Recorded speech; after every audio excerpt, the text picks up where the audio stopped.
সম্মানিত হাজিরিন, মুহররম মাসে কারবালা সংক্রান্ত অনেক আলোচনা সভা আপনারা করে থাকেন, অনেক ওয়াজ জীবনে শুনেছেন। কারবালার বিষয়টি আপনাদের কারো কাছে একেবারে অজানা কিংবা নতুন নয়, আমরা সবাই জানি। প্রথমত মনে রাখবেন যে আল্লাহ তাবারাকা ওয়া তাআলার কাছে সব দিন সমান নয়, সব মাসও সমান নয়, সব মানুষও সমান নয়, সব জায়গাও সমান নয়। কোনো কোনো জায়গাকে আল্লাহ তার নিজের জন্য খাস করে ফেলেন। যেমন এইরকম দুইটা জায়গা পৃথিবীতে আছে যেগুলোকে আল্লাহ তার ইবাদতের জন্য খাস করেছেন। এখানে আল্লাহ ছাড়া অন্য কারো ইবাদত হবে না। একটি হচ্ছে হিজাজ। হিজাজ হচ্ছে আরবের সেই এলাকা যেখানে মক্কা শরীফ, মদিনা শরীফ এই শহরগুলো অবস্থিত। এই পুরো উত্তর থেকে দক্ষিণ দিকে লোহিত সাগরের ঠিক পূর্ব পাশে এই জায়গাটাকে হিজাজ বলা হয়। এই জায়গায় আল্লাহ ছাড়া কারো ইবাদত হবে না, এটা আল্লাহর জন্য খাস।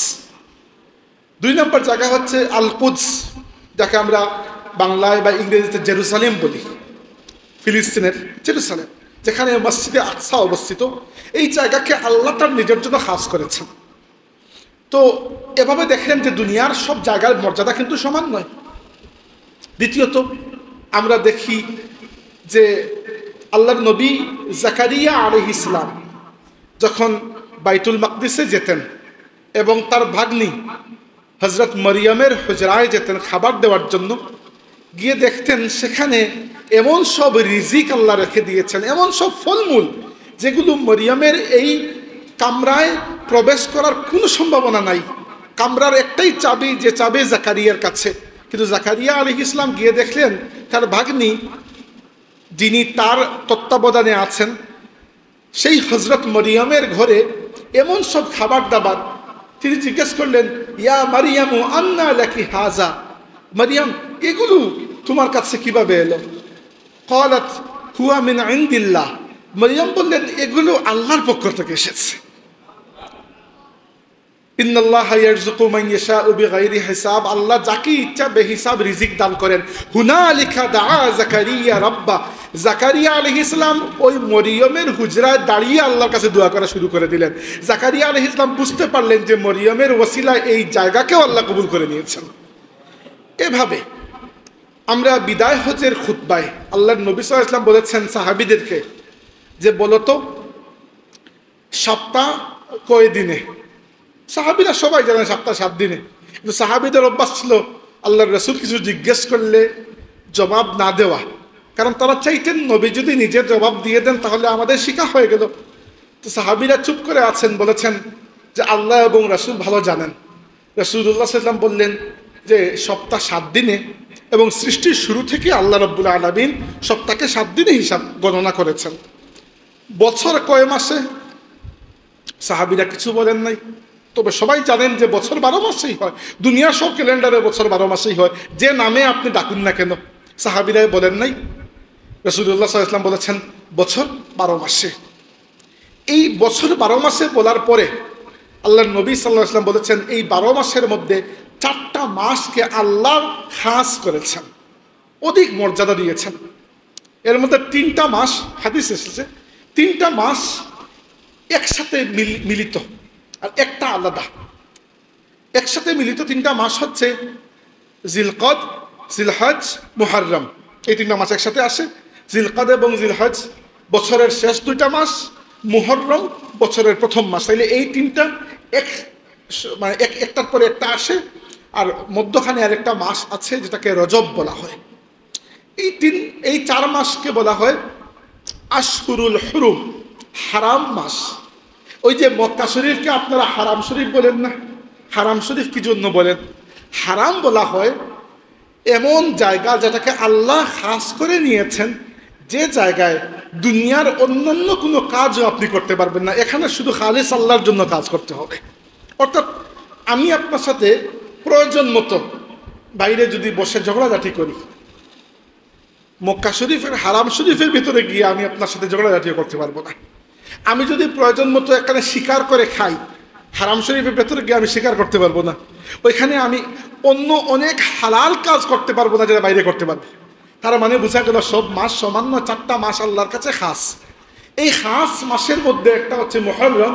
তাই মুহররম শুধুমাত্র কারবালার বিষয় নয়, কারবালা তো অনেক পরে হয়েছে, কারবালা অত্যন্ত গুরুত্বপূর্ণ, কিন্তু কারবালার আগেও মুহররম আল্লাহর কাছে গুরুত্বপূর্ণ ছিল। এবং আল্লাহ শুকরিয়া যে আমরা আল্লাহর কাছে পছন্দনীয় একটা মাসে আমাদের এই আয়োজনটা করতে পেরেছি। তাই এই মাসটা গুরুত্বপূর্ণ, প্রথমে মনে রাখবেন। আর গুরুত্বপূর্ণ, ইসলামে গুরুত্বপূর্ণ মানে কি?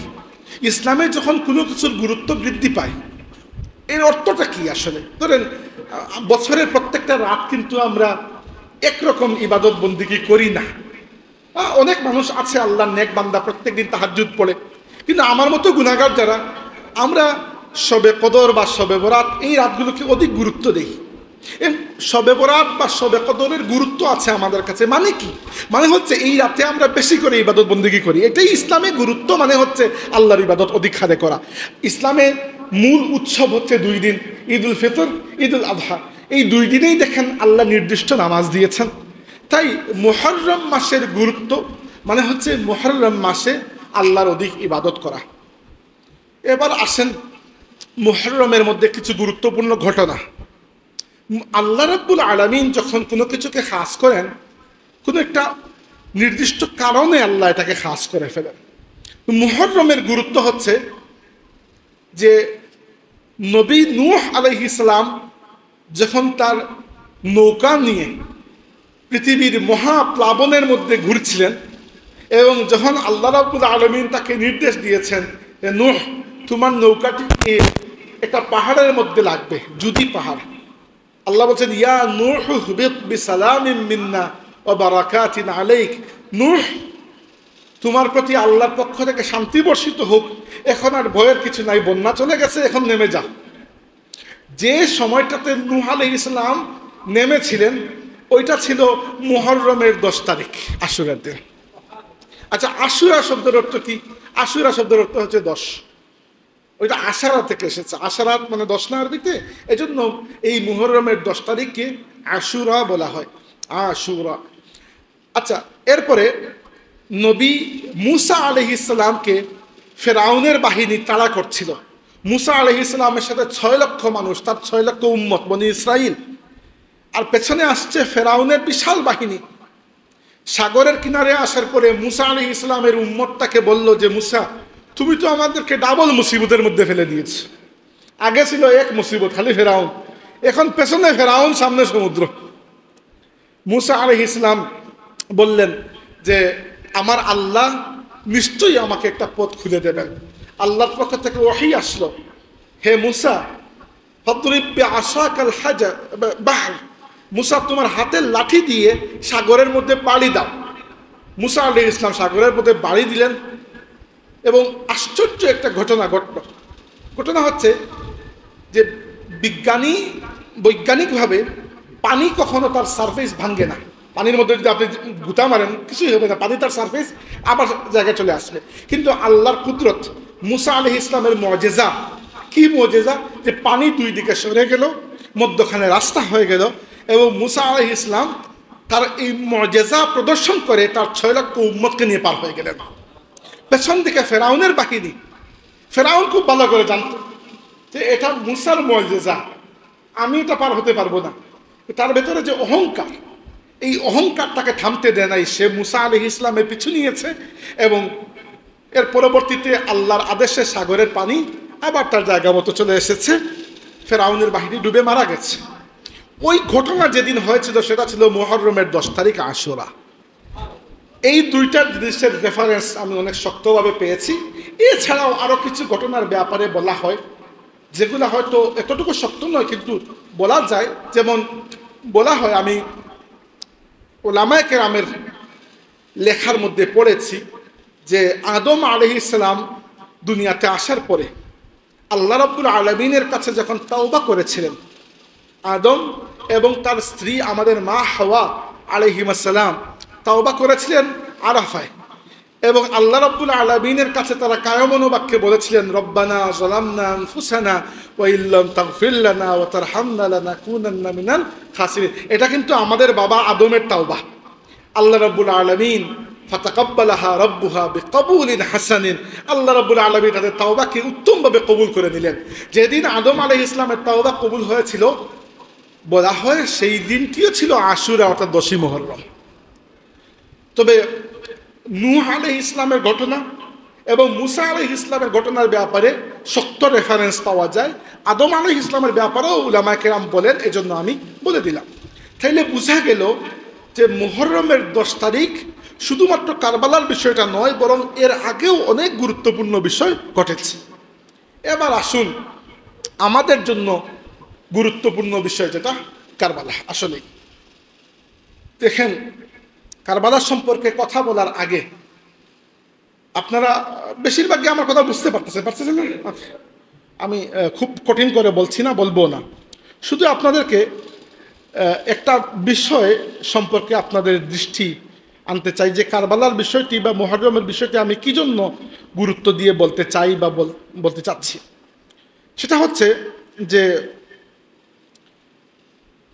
দুইটা হাদিস আপনাদের সামনে আমি আলোচনা করব। এই দুইটা হাদিসের মধ্যখানে প্রায় 50 বছরের একটা গ্যাপ রয়েছে। হাদিস দুইটা শুনলেই আপনারা বুঝতে পারবেন যে আমি কি জন্য হাদিস দুইটা আলোচনা করতে চাচ্ছি।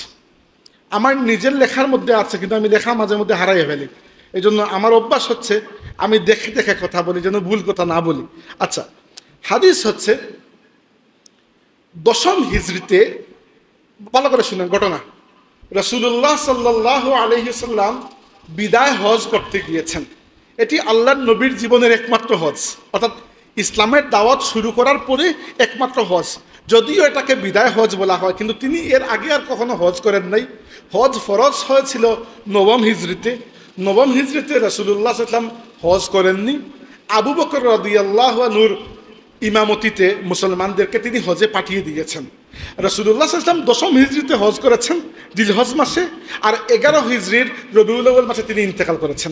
হজ থেকে ফিরে আসার মাত্র 2.5 মাস পরে আল্লাহ রাসূল দুনিয়া থেকে বিদায় নিয়েছেন। তো 10ম হিজরিতে জিলহজ মাসে হজ করে যখন মদিনা শরীফে আল্লাহ নবী ফিরে আসছিলেন, মক্কা শরীফ আর মদিনা শরীফের মধ্যখানে একটা জায়গা আছে। ওই জায়গায় একটা পানির কূপ আছে, কুয়া, খুম বলা হয়। তো ওই জায়গাকে গাদিরে খুম বলা হয়। ওই জায়গায় আসার পরে রাসূল সাল্লাল্লাহু আলাইহি ওয়াসাল্লাম থামলেন, কাফেলা থামলো এবং বললেন, তোমরা একটা মিম্বর বানাও, আমি মিম্বরের উপরে উঠে কিছু কথা বলবো। সাহাবীরা চিন্তা করলেন যে এখন মিম্বর পাবো কোন জায়গায়, তো মসজিদের মিম্বর তো সাথে নিয়ে আসি নাই। সাহাবীরা কয়েকটা উটকে পাশাপাশি দাঁড় করালেন, আর উটের উপর হাউদা আছে, ওই হাউদাকে তারা মিম্বর বানিয়ে নিলেন। রাসূল সাল্লাল্লাহু আলাইহি ওয়াসাল্লাম উটের উপরে উঠে, কয়েকটা উটের পিঠে হাউদা, ওইটাকে মিম্বর বানিয়ে নিলেন এবং ওটার উপরে উঠে আল্লাহর রাসূল একটা ছোট্ট বক্তৃতা করলেন। এই বক্তৃতাটা কি একটু আমি আপনাদেরকে বলতে চাচ্ছি।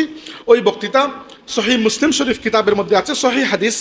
রাসূল সাল্লাল্লাহু আলাইহি ওয়াসাল্লাম বললেন, সাহাবী যায়েদ ইবনে আরকাম রাদিয়াল্লাহু আনহু বলেছেন যে আল্লাহর নবী সাল্লাল্লাহু আলাইহি ওয়াসাল্লাম যখন বক্তৃতা দিতে উঠলেন, উঠে বললেন যে হে আমার সাহাবীরা, কিছুদিনের মধ্যেই আল্লাহর ফেরেশতা, মৌতের ফেরেশতা আমার কাছে আসবেন, আর আমি তার ডাকে সাড়া দিয়ে তোমাদেরকে ফেলে চলে যাব। মানে আর তোমাদের সাথে আমার এরকম বড় পরিবেশে মিলামেশা হবে না। আল্লাহর রাসূলকে আল্লাহ জানিয়ে দিয়েছেন। অবশ্যই সাহাবীরা অবশ্যই কাঁদতে শুরু করলেন যে আল্লাহর নবী আমাদেরকে ছেড়ে যাবেন, এটা কেমন কথা, এটা তো আমরা কখনো কল্পনা করতে পারি না। কিন্তু কুল্লু নাফসিন যায়কাতুল মাউত, আল্লাহর এটা আইন। তো রাসূলুল্লাহ সাল্লাল্লাহু আলাইহি ওয়াসাল্লাম বললেন যে আনা তারিকুম ফিকুম সাকালাইন, আমি তোমাদের জন্য দুইটা ভারী জিনিস, খুব অজনদার, গুরুত্বপূর্ণ দুইটা জিনিস রেখে যাচ্ছি। এই দুটা জিনিস কি জন্য রেখে যাচ্ছি? অন্য হাদিসে এসেছে যে এগুলোকে যদি তোমরা শক্ত করে মজবুত করে ধরো, তাহলে আমাকে হারানোর পরে, দুনিয়া থেকে আমি বিদায় নেওয়ার পরে তোমাদের আর কোনো চিন্তা করা লাগবে না যে তোমরা বিপদে চলে যাচ্ছ কিনা ইত্যাদি।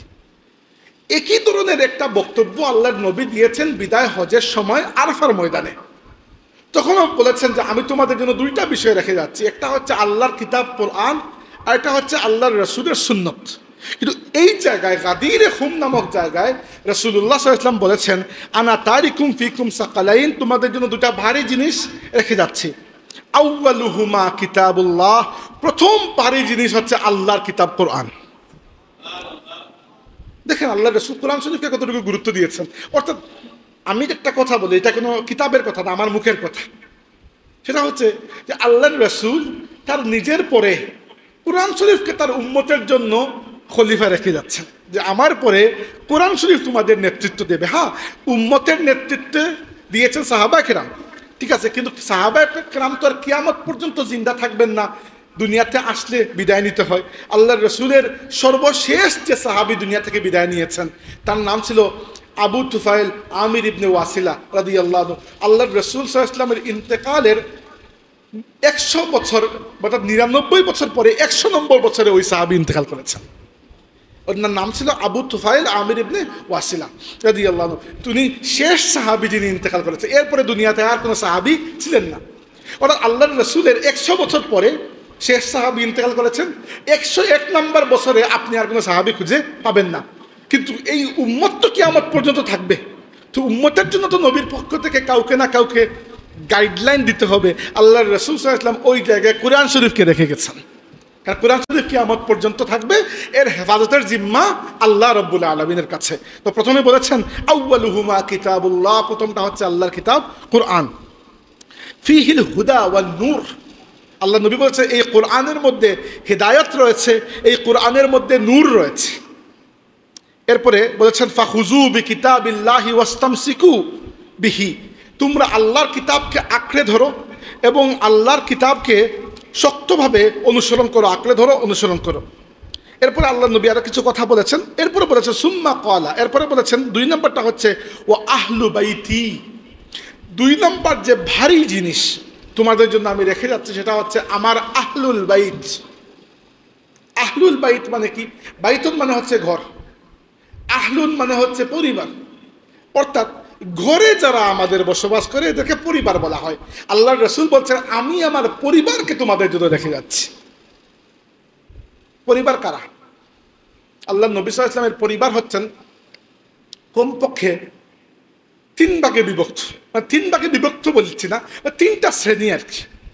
সর্বপ্রথম আল্লাহর নবীর পরিবার হচ্ছেন আমাদের মা যারা, আল্লাহর নবীর স্ত্রী যারা, এদেরকে খুদ আল্লাহ রাব্বুল আলামিন তার নবীর সাথে বিবাহ বন্ধনে আবদ্ধ করিয়ে আল্লাহ এদেরকে নবীর পরিবার বানিয়ে দিয়েছেন।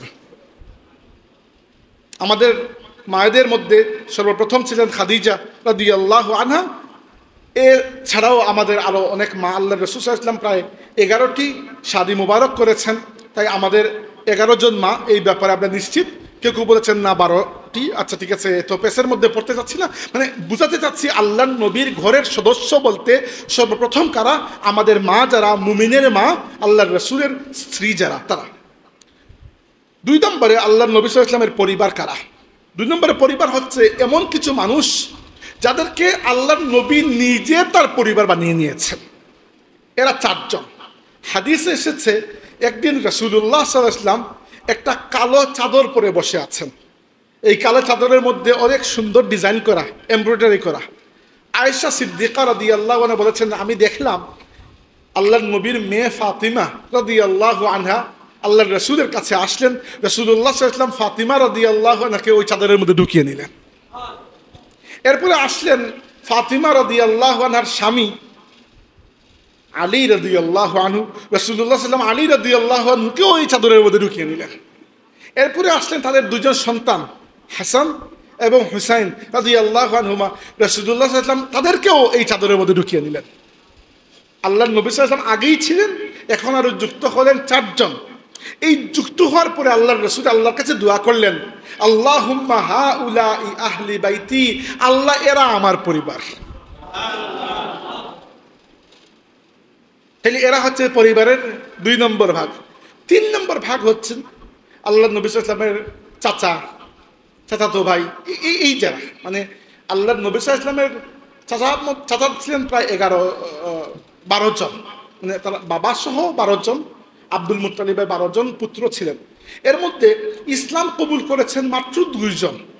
একজন হচ্ছেন আল আব্বাস রাদিয়াল্লাহু আনহু, আর একজন হচ্ছে হামজা রাদিয়াল্লাহু আনহু।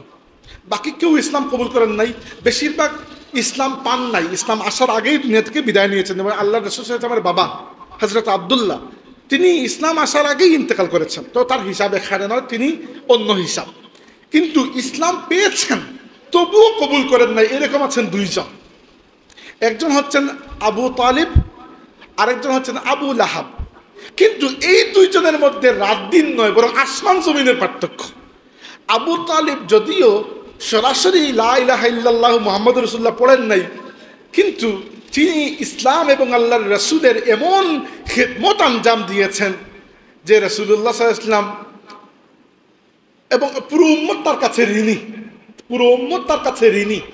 আর আবু লাহাব অপরদিকে ইসলামের এত বড় দুশমন যে উম্মতে মুহাম্মাদের মধ্যে একমাত্র কাফির সে, যার নাম ধরে আল্লাহ কোরআন শরীফে বদুয়া করেছেন, তাব্বাত ইয়াদা আবি লাহাবিন ওয়া তাব। আবু জাহালের নাম ধরে আল্লাহ বলেন নাই, বলেছেন আবু জাহালের কথা অনেকবার বলেছেন। সূরা আলার মধ্যে আবু লাহাবের কথা এসেছে, আলাকের মধ্যে সূরা লাইলের অনেক জায়গায় এসেছে আবু লাহাবের ইঙ্গিত, আবু জাহেলের ইঙ্গিত, নাম বলেন নাই। কিন্তু আবু লাহাব এত বড় কাফির যার নাম ধরে আল্লাহ বদুয়া করেছেন। তাই আবু তালিব এবং আবু লাহাব টেকনিক্যালি দুইজনই ইসলাম কবুল করেন নাই, কিন্তু অ্যাকচুয়ালি দুইজন সেম নয়, একজন আর আরেকজন আসমান জমিনের পার্থক্য। তাই যাই হোক, আল্লাহ রাসূলের চারজন চাচা ইসলাম পেয়েছেন, দুইজন কবুল করেছেন, আব্বাস এবং হামজা রাদিয়াল্লাহু আনহু। এদের দুজনের সাথে আল্লাহর নবীর বয়সের তেমন কোনো গ্যাপ নাই। হামজা রাদিয়াল্লাহু আনহু রাসূল সাল্লাল্লাহু আলাইহি ওয়াসাল্লাম থেকে মাত্র 2 বছরের বড়, আর আব্বাস রাদিয়াল্লাহু আনহু আল্লাহর নবী থেকে মাত্র 3 বছরের বড় বা 4 বছরের ম্যাক্সিমাম, বেশি বড় না, বয়সের এত বেশ কম না। আর আবু তালিব আর আবু লাহাব বয়স অনেক বড়, তো এরা ইসলাম কবুল করেন নাই এই দুজন। এবার হামজা রাদিয়াল্লাহু আনহুর এক পুত্র ছিলেন, তার নাম ছিল ইয়ালা ইবনে হামজা। উনি কম বয়সে ইন্তেকাল করেছেন, এই জন্য হামজা রাদিয়াল্লাহু আনহুর বংশ পরবর্তীতে আর সামনের দিকে তেমন একটা খোঁজ পাওয়া যায় না। কিন্তু আব্বাস রাদিয়াল্লাহু আনহুর জন্য আল্লাহর নবী দোয়াও করেছেন। আর আব্বাস রাদিয়াল্লাহু আনহুর পরিবার অনেক বড় এবং অনেক কি বলবো একটা খানদানি পরিবার, অর্থাৎ আব্বাস রাদিয়াল্লাহু আনহুর পরিবারের সদস্য, এরা যেখানে হাত দিয়েছেন সেখানেই শোনা হয়েছে। এরা রাজনীতি করেছেন রাজনীতি সবার আগে, ব্যবসা করেছে সবার আগে, ইলম চর্চা সবার আগে, যেখানে এরা গিয়েছে সবার আগে। আব্বাস রাদিয়াল্লাহু আনহুর পুত্রদের মধ্যে ছিলেন ফদল ইবনে আব্বাস। ফদল ইবনে আব্বাস হচ্ছেন মক্কার সেরা ব্যক্তিত্বদের মধ্যে একজন, যিনি মক্কার মানুষ তাকে চিনত যে এর মধ্যে লিডারশিপ কোয়ালিটি, নেতৃত্বের যোগ্যতা আছে। আব্বাসের আরেক পুত্র হচ্ছে আব্দুল্লাহ ইবনে আব্বাস, এই উম্মতের সবচেয়ে বড় আলিম, যার জন্য আল্লাহ নবী দোয়া করেছেন যে আল্লাহ এই বাচ্চাকে তুমি কোরআনের ইলম দান করো।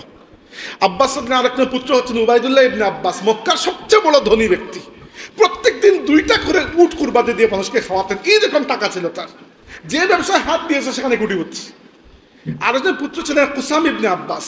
কুসাম ইবনে আব্বাস রাদিয়াল্লাহু আনহু অনেক বড় মুজাহিদ ছিলেন, এবং তিনি আল্লাহর রাসূল সাল্লাল্লাহু আলাইহি ওয়াসাল্লামকে ইন্তেকালের পরে গোসল দেওয়া এবং কবরে নামানোর সময় তিনি নিজে উপস্থিত ছিলেন, এবং পরবর্তীতে জিহাদ করে করে তিনি এসে মধ্য এশিয়ার উজবেকিস্তানে শাহাদত বরণ করেছেন। আমি তার জিয়ারত করেছি উজবেকিস্তানে। এরকম আব্বাস রাদিয়াল্লাহু আনহু, এবার আব্বাস রাদিয়াল্লাহু আনহু আহলে বাইতের অন্তর্ভুক্ত, তবে ক্যাটাগরি একটু ডিফারেন্ট, অর্থাৎ আল্লাহর নবীর স্ত্রী যারা, এরা যতটুকু আপন, চাচাতো ভাই তো আর এতটুকু না। তো এই 3টা ক্যাটাগরি আছে। তবে আজকে আমার স্পেশাল ক্যাটাগরি হচ্ছেন এই যে 4 জন, যাদেরকে চাদরের মধ্যে নিয়ে আল্লাহ নবী দোয়া করেছেন, আল্লাহুম্মা হাউলাই আহলি বাইতি, আল্লাহ এই 4 জন আমার পরিবার, ফাতিমা রাদিয়াল্লাহু আনহা, আলী রাদিয়াল্লাহু আনহু, আল হাসান এবং আল হুসাইন রাদিয়াল্লাহু আনহুমা, এই 4 জন। আল্লাহর নবী কি বলছেন যে তোমাদের জন্য 2টা ভারী জিনিস রেখে যাচ্ছে। একটা হচ্ছে আল্লাহর কিতাব, যার মধ্যে হেদায়ত রয়েছে, যার মধ্যে নূর রয়েছে, আল্লাহর কিতাবকে আঁকড়ে ধরো, অনুসরণ করো, অনেক কিছু। 2 নম্বরে বলেছেন আহলু বাইতি, আমার পরিবার। এবং পরিবারকে আঁকড়ে ধরার কথা বলেন নাই, পরিবারের ক্ষেত্রে এসে আল্লাহ নবী ভিন্ন একটা কথা বলেছেন, বলেছেন উযাক্কিরুকুমুল্লাহ ফি আহলি বাইতি। খেয়াল করো, গুরুত্বপূর্ণ, আমার পরিবারের ব্যাপারে তোমাদেরকে আমি আল্লাহর কথা স্মরণ করিয়ে দিচ্ছি। মানে হচ্ছে আমার পরে আমার পরিবারের সাথে কীরকম আচরণ করবে, আচরণ করার সময় আল্লাহর কথা তোমরা ইয়াদ রাখবে, আল্লাহ দেখছেন। মানে আল্লাহর রাসূল বুঝাচ্ছেন এটা যে কোরআনকে আঁকড়ে ধরবে, আর আমার পরিবারের উপর অত্যাচার করবে না। এটাই তো উদ্দেশ্য। উযাক্কিরুকুমুল্লাহ ফি আহলি বাইতি, আমি আমার পরিবারের ব্যাপারে, আহলে বাইতের ব্যাপারে তোমাদেরকে সতর্ক করে দিচ্ছি, এদের সাথে কিরকম আচরণ করো, তখন আল্লাহর কথা তোমরা স্মরণ রাখবে। আচ্ছা, এই গেল ওই হাদিসটা কোন সময় আল্লাহ নবী বলেছেন? বিদায় হজ থেকে ফেরার পথে 10ম হিজরিতে। এবার আসুন ঠিক 50 বছর পরে কি হয়েছে? 51 হিজরিতে, সরি 61 হিজরিতে, 10ম হিজরিতে এই ঘটনা। আল্লাহ নবী বলেছে আমার পরিবারের দিকে খেয়াল রাখবে। আর মাত্র 50 বছর পরে 61 হিজরিতে কি হয়েছে? সহিহ বুখারী শরীফের হাদিস, আগেরটা ছিল সহিহ মুসলিম শরীফের হাদিস, এটা সহিহ বুখারী শরীফের হাদিস। আনাস রাদিয়াল্লাহু আনহু বলেছেন যে ইরাকের কুফা শহরের গভর্নর উবাইদুল্লাহ ইবনে জিয়াদ, তার সামনে একটা প্লেটের মধ্যে রাসূলুল্লাহ সাল্লাল্লাহু আলাইহি ওয়াসাল্লামের নাতি হুসাইন রাদিয়াল্লাহু আনহুর কাটা মাথা মুবারক উপস্থিত করা হলো।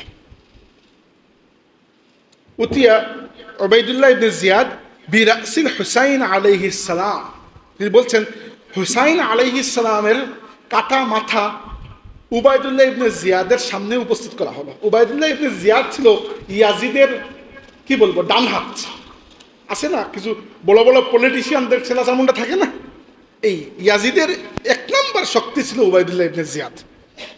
এরপরে ফাজুইলা ফি তাসতিন ফাজআলা ইয়ানকুসু, এবং উবাইদুল্লাহ ইবনে জিয়াদ একটা লাঠি দিয়ে হুসাইন রাদিয়াল্লাহু আনহুর কাটা মাথা মুবারকের মধ্যে খুঁচাখুচি করছিল এবং অত্যন্ত বেয়াদবির সুরে কিছু কথা বলল, উপহাস করে, তার বিদ্রুপ করে।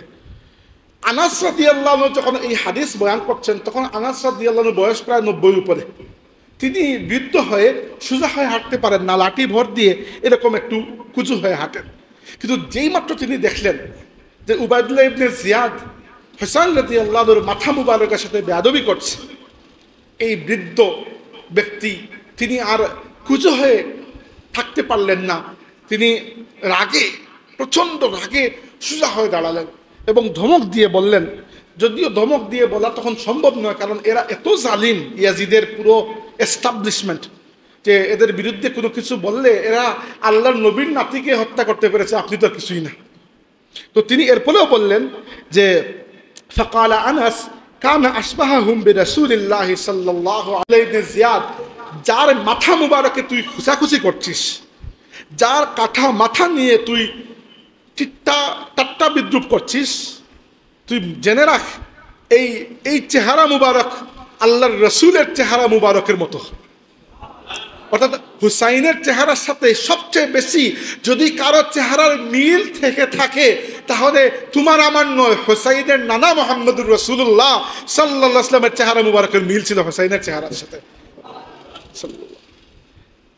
এবার আমার প্রশ্ন হচ্ছে আপনাদের কাছে, আমি কারবালা নিয়ে কখনো পুরো ঘটনা কোনো জায়গায় খুলে বলিও না, কারণ এত লম্বা ঘটনা, এগুলো সম্ভব নয়। ইতিহাসের বইটই এগুলো আপনারা খুঁজলে কারবালা ঘটনা মোটামুটি পেয়ে যাবেন। আমি আপনাকে গুরুত্ব বুঝাচ্ছি, যেহেতু আপনারা লিখেছেন আশুরা তাৎপর্য বুঝাচ্ছি যে দেখেন 50 বছর আগে আল্লাহর নবী সাল্লাল্লাহু আলাইহি ওয়াসাল্লাম বললেন যে আমার পরে আমার পরিবারের দিকে তোমরা খেয়াল রাখবে, আর আমরা এমন খেয়াল রাখলাম মাত্র 50 বছর পরে কোনো কাফির নয়, এই উম্মতের কিছু মানুষ আল্লাহর রসুলের পরিবারের প্রায় 19 জন সদস্যকে কারবালার ময়দানে প্রায় জবাই করে হত্যা করে ফেলল। বুঝতে পেরেছেন বিষয়টা গুরুত্ব কি জন্য? যদি মনে হতো যে হুসাইন রাদিয়াল্লাহু আনহু গেছেন রোমান সাম্রাজ্যের সাথে যুদ্ধ করতে বা পারস্য সাম্রাজ্যের সাথে যুদ্ধ করতে, ওখানে শহীদ হয়ে গেছেন, কোনো সমস্যা নেই, ওখানে কত সাহাবী শহীদ হচ্ছেন, জিহাদে গেলে তো আপনি শহীদ হবেনই। কিন্তু ইয়াজিদ বা তার বাহিনী এরা তো আর মানে ভেতরে ইমান থাকুক না থাকুক, নামে তো মুসলমান, নাইলে তো মুসলমানের খলিফা তো সে হতে পারতো না। মানে মুসলমানদের শাসক তো ছিল, হে যেভাবেই হোক না কেন, জোর জবরদস্তি হয়ে যাক, এরপরও তো মুসলমানের শাসক ছিল। তো মুসলমান উম্মতে মুহাম্মদী কি কারণে এইরকম অধঃপতনে গেল যে আল্লাহর রাসূলের কথাকে আমরা এতটুকু মানে অবমূল্যায়ন করলাম, যে আল্লাহর নবী সাল্লাল্লাহু আলাইহি ওয়াসাল্লাম বলে গেলেন 50 বছর আগে যে আমার পরিবারের দিকে খেয়াল রেখো, আর আমরা এই উম্মতের কিছু মানুষ, কাফির না নয়, ইহুদি খ্রিস্টান নয়, আরবের মুশরিক নয়, মুসলমান নামদারি কিছু মানুষ, ইয়াজিদের সেনাবাহিনীতে কোনো কাফির ছিল না। 8000 সেনাবাহিনী যারা কারবালা যুদ্ধ করেছে, হুসাইন রাদিয়াল্লাহু বিরুদ্ধে সবাই তো নামে তো মুসলমান, এবং রেকর্ডের হিস্টোরি হচ্ছে এরা যুদ্ধের পরে গিয়ে আসরের নামাজটাও পড়েছে। হুসাইন রাদিয়াল্লাহু আনহুকে হত্যা করার পরে এরা আসরের নামাজও পড়েছে। এবং একজন কবি বড় সুন্দর করে বলেছেন যে বড় আশ্চর্যের ঘটনা, যারা হুসাইনকে আসরের আগে শহীদ করে আসলো বা মাগরিবের আগে যে কোনো সময়, এরপরে এসে নামাজ পড়েছে। নামাজের তাশাহুদের বৈঠকে বসে আত্তাহিয়াত পড়ার পরে সে দুরূদ শরীফ পড়ছে না, দুরূদ শরীফ তো পড়াই লাগবে। আল্লাহুম্মা সাল্লি আলা মুহাম্মদ ওয়া আলা আলি মুহাম্মদ, আল্লাহ মুহাম্মদ এবং মুহাম্মদের পরিবারের উপর তুমি শান্তি বর্ষণ করো। আর একটু আগে তুমি নিজে মুহাম্মদ সাল্লাল্লাহু আলাইহি ওয়াসাল্লামের পুরো পরিবারকে হত্যা করে এসেছো। মানে এটা বড় আশ্চর্যের বিষয় যে নিজের হাতে আল্লাহ রসুলের পরিবারের, কারবালায় শহীদ হয়েছেন মোট ৭২ জন, এর মাঝে আল্লাহ নবী সাল্লাল্লাহু আলাইহি ওয়াসাল্লামের পরিবারের সদস্য হচ্ছেন ১৯ জন, আল্লাহ নবীর সাহাবী ৪ জন, আর বাকি এরা তাবেঈ। কেউ কেউ হুসাইন রাদিয়াল্লাহু খাদিম, কেউ সহচর সঙ্গী ইত্যাদি ইত্যাদি মিলিয়ে সব কিছু মিলিয়ে ৭২ জন পুরুষ। নারীদেরকে তারা হত্যা করে নাই, বন্দী করেছে। তো আল্লাহর নবী সাল্লাল্লাহু আলাইহি ওয়াসাল্লামের উম্মত দাবিদার তুমি, আর একটু আগে আল্লাহর রসুলের পুরো পরিবারকে তুমি জবাই করে এসেছো, আর এসে এখানে পড়তেছ যে আল্লাহ মুহাম্মদ সাল্লাল্লাহু আলাইহি ওয়াসাল্লামের পরিবারের উপর তুমি রহমত বর্ষণ করো। কেমন কথা এটা? তো আমার এখানে কারবালা নিয়ে মূল ইন্টারেস্টটা এই জায়গায় যে এই উম্মত কিভাবে এত মানে কি বলবো নিমক হারাম হয়ে গেল, যাদের জন্য আল্লাহ রসুল সাল্লামের হাদিসগুলো ভেতরে আমাদের সবার আলোড়ন জাগানো উচিত। আল্লাহ নবীর কথা বিশেষ কিছু হাদিস রয়েছে যেগুলো আমার মনের মধ্যে একটা আলোড়ন সৃষ্টি করে। এর মধ্যে একটা হাদিস আছে, আল্লাহ নবী ইসলাম বলেছেন যে আমার বিষয়টা হচ্ছে, আল্লাহ নবী নিজের কথা বলেছেন যে আমার অবস্থাটা হচ্ছে এরকম যে তোমরা জাহান্নামের দিকে চলে যাচ্ছ, আর আমি তোমাদেরকে কোমরে ধরে, তোমাদের কোমরের মধ্যে ধরে টেনে টেনে জান্নাতের দিকে নিয়ে আসছি। মানে তোমাদের যে খাসলত, তোমরা সবসময় এমন কাজ করতেছো যেটা জাহান্নামের দিকে নিয়ে যাচ্ছে, আর আমি তোমাদেরকে কোমরের কাপড়ে ধরে টেনে টেনে জাহান্নাম থেকে ফিরিয়ে নিয়ে আসছি। তো আল্লাহ নবী সাল্লাল্লাহু আলাইহি ওয়াসাল্লাম যিনি উম্মতকে প্রায় কোমরের কাপড় ধরে টেনে জাহান্নামের রাস্তা থেকে জান্নাতের পথ পর্যন্ত নিয়ে আসলেন, সেই উম্মত মাত্র 50 বছরের মাথায় এতটুকু নিমক হারাম কিভাবে হয়ে গেল? যে আল্লাহ রসুল সাল্লাল্লাহু আলাইহি ওয়াসাল্লাম যত বড় কারণ থাকুক না কেন রে ভাই, আপনি বলেন অনেক কারণ ছিল, রাজনৈতিক কারণ, হেন তেন কারণ, সব আমার মুখস্থ, টাইম নাই আমার, নাইলে সব কারণ বলতাম, এতটুকু টাইম নাই আমার। কিন্তু যত কারণ থাকুক না কেন আমাকে বলুন, কোনো উম্মতের পক্ষে আল্লাহর রাসূল সাল্লাল্লাহু আলাইহি ওয়াসাল্লামের নাতনি, তারপরে এদের আওলাদ, অর্থাৎ আল্লাহর নবীর সেকেন্ড জেনারেশন, থার্ড জেনারেশন, এদেরকে এইরকম হত্যা করা, যত কারণ থাকুক না কেন এটাকে সম্ভব উম্মতের পক্ষে, তবুও একদল মানুষ করেছে। এইটাই আমার কাছে কারবালার সবচেয়ে হৃদয় বিদারক ঘটনা। হামজা রাদিয়াল্লাহু আনহু শহীদ হয়েছেন উহুদের যুদ্ধে। এটা আমাদের জন্য এত কঠিন কষ্টের বিষয় নয়, কারণ হামজা রাদিয়াল্লাহু আনহুকে শহীদ করেছে একজন কাফির, বা যুদ্ধের ময়দানে গিয়েছে, শহীদ তো হবেন, এটা তো সম্মানের বিষয়, শহীদ হয়েছে। হুসাইন রাদিয়াল্লাহু আনহু একটা দুঃখের বিষয়, কি জন্য তাকে শহীদ করেছে মুসলমান নামধারী একজন মানুষ, এটাই দুঃখের বিষয়। এবার আসুন সংক্ষেপে বলে দেই যে বিষয়টা কীরকম হয়েছে। এই বিষয়টা বুঝতে হলে আপনাদেরকে বুঝতে হবে আরেকটা হাদিস, দুইটা হাদিস বললাম, 3 নম্বর একটা হাদিস বলবো, লম্বা করবো না, আরো 15-20 মিনিট। রাসূল সাল্লাল্লাহু আলাইহি ওয়াসাল্লাম বলেছেন, এটা মুসনাদে আহমদ কিতাবের মধ্যে এই হাদিস রয়েছে। আমি পুরো হাদিস, লম্বা হাদিস পড়বো না, জাস্ট বোঝানোর জন্য সংক্ষেপে বলছি। রাসূলুল্লাহ সাল্লাল্লাহু আলাইহি ওয়াসাল্লাম বলেছেন যে দেখো, তোমাদের মধ্যে এখন আমি নবী আছি উপস্থিত, অর্থাৎ নবুয়ত তোমাদের উপরে আছে। যখন আল্লাহর ইচ্ছা হবে আমাকে উঠিয়ে নিয়ে যাবেন, মানে আমাকে দুনিয়া থেকে নিয়ে যাবেন, তো নবুয়তের যুগটা তখন শেষ হয়ে যাবে, কারণ আর কোনো নবী আসবেন না। আমাদের নবী সাল্লাল্লাহু আলাইহি ওয়াসাল্লাম শেষ নবী, এরপরে আর কোনো নবী আসবেন না। তো নবুয়তের যুগটা হচ্ছে আল্লাহর নবী সাল্লাল্লাহু আলাইহি ওয়াসাল্লাম যতদিন দুনিয়াতে ছিলেন ততদিন, এরপরে নবুয়তের যুগ চিরতরে শেষ হয়ে গেছে। এরপরে আল্লাহ নবী বললেন, এরপরে আমার নবুয়তের যে আদর্শ, সেই আদর্শের উপর ভিত্তি করে খিলাফত আসবে। খিলাফত মানে কি? খিলাফত মানে হচ্ছে কারো অবর্তমানে তার পক্ষ থেকে কোনো কাজ করা। উদাহরণস্বরূপ, এটা দুনিয়াবি উদাহরণ দিয়ে বোঝাচ্ছে। বাংলাদেশে আমেরিকান এমবেসি আছে না, ব্রিটিশ এমবেসি, অনেক কিছু আছে। ওইখানে আমেরিকার একজন রাষ্ট্রদূত আছেন, অ্যাম্বাসেডর। ওই অ্যাম্বাসেডরের কাজ কি আসলে? ওই অ্যাম্বাসেডরের কাজ হচ্ছে বাংলাদেশের মাটি, মানুষ, বাংলাদেশের রাষ্ট্রের কাছে তিনি আমেরিকার প্রতিনিধি, মানে আমেরিকার যে স্বার্থ আছে বাংলাদেশের সেই স্বার্থ তিনি রক্ষা করবেন যেভাবে হোক। বাংলাদেশের যে অ্যাম্বাসেডর আছেন আমেরিকায়, তার কাজ হচ্ছে আমেরিকার মাটিতে বাংলাদেশের স্বার্থ তিনি রক্ষা করবে, তাই না? এটাই কাজ। এটা দুনিয়াবি উদাহরণ দিয়ে বুঝালাম। নবীর খলিফা মানে কি? নবীর খলিফা হচ্ছেন রাসূলুল্লাহ সাল্লাল্লাহু আলাইহি ওয়াসাল্লাম যে আদর্শ জমিনে বাস্তবায়ন করে গেছেন, ওই খলিফার কাজ হচ্ছে ওই আদর্শকে বজায় রাখা, বহাল রাখা, সামনে এগিয়ে নিয়ে যাওয়া। বুঝতে পেরেছেন? খলিফা এত কোনো কঠিন কোনো বিষয় নয় যে আপনি বুঝবেন না। খলিফা মানে হচ্ছে, নবীর খলিফা মানে হচ্ছে নবীর পক্ষ থেকে কাজ করা, নবীর আদর্শের উপর কাজ করা সাল্লাল্লাহু আলাইহি ওয়াসাল্লাম। এবার রাসূলুল্লাহ সাল্লাল্লাহু আলাইহি ওয়াসাল্লাম বলেছেন, আমার পরে আমার নবুয়তের আদর্শের উপর প্রতিষ্ঠিত খেলাফত আসবে দুনিয়াতে। এরপরে বলেছেন এক সময় আল্লাহ সেই খেলাফতকে উঠিয়ে নিয়ে যাবেন। প্রথমে আসলো নবুয়তের যুগ। নবুয়তের যুগ কতদিন? যতদিন নবী দুনিয়াতে আছেন। নবী দুনিয়া থেকে বিদায় নেওয়ার পরে আসবে খেলাফতের যুগ। খেলাফতের যুগও আল্লাহ উঠিয়ে নিয়ে যাবে যখন আল্লাহর ইচ্ছা হবে। এরপরে আসবে, আল্লাহ নবী বলেছেন, মুলুকান আদান। আদা ইয়ার্দ অর্থ হচ্ছে কামড় দেওয়া। মুলুক অর্থ হচ্ছে শাসন ব্যবস্থা। এমন কঠিন শাসন ব্যবস্থা যারা মানুষের উপর এরকম দাগ দিয়ে চেপে বসবে, মানে কঠিন জালিম যারা, এদের শাসন। এটা কাফির নয়, মুসলমান, কিন্তু রাজা বাদশাহ হিসেবে খুবই জালিম হবে। এরপরে আল্লাহ একদিন সেটিকেও উঠিয়ে নিয়ে যাবেন। এরপরে আসবে মুলকান জাবরিয়ান। মুলকান জাবরিয়ান কি? মুলকান জাবরিয়ান হচ্ছে এমন একটা শাসন ব্যবস্থা, এটা তোমাদের মধ্য থেকে, মুসলমানদের মধ্য থেকে নয়, বরং অন্যদের পক্ষ থেকে তোমাদের উপর চাপিয়ে দেওয়া হবে। এরপরে আল্লাহ একদিন এটাকে উঠিয়ে নিয়ে যাবেন। এরপরে আসবে দুনিয়াতে আবার আমার নবুয়তের আদর্শের খিলাফত। এরপরে আল্লাহ নবী চুপ করেছেন, সাহাবীরা বুঝতে পেরেছেন যে এরপরে কিয়ামত হয়ে যাবে। মানে কি? মানে হচ্ছে এই এক হাদিসের মধ্যে রাসূলুল্লাহ সাল্লাল্লাহু আলাইহি ওয়াসাল্লাম তার নিজের যুগ থেকে শুরু করে কিয়ামত পর্যন্ত আমাদেরকে একটা টাইমলাইন দিয়েছেন। টাইমলাইন বললে অনেকেই বুঝবেন, আজকে এগুলা আধুনিক টেকনিক্যাল ওয়ার্ড বুঝবেন। তো একটা টাইমলাইন দিয়েছেন। কি টাইমলাইন?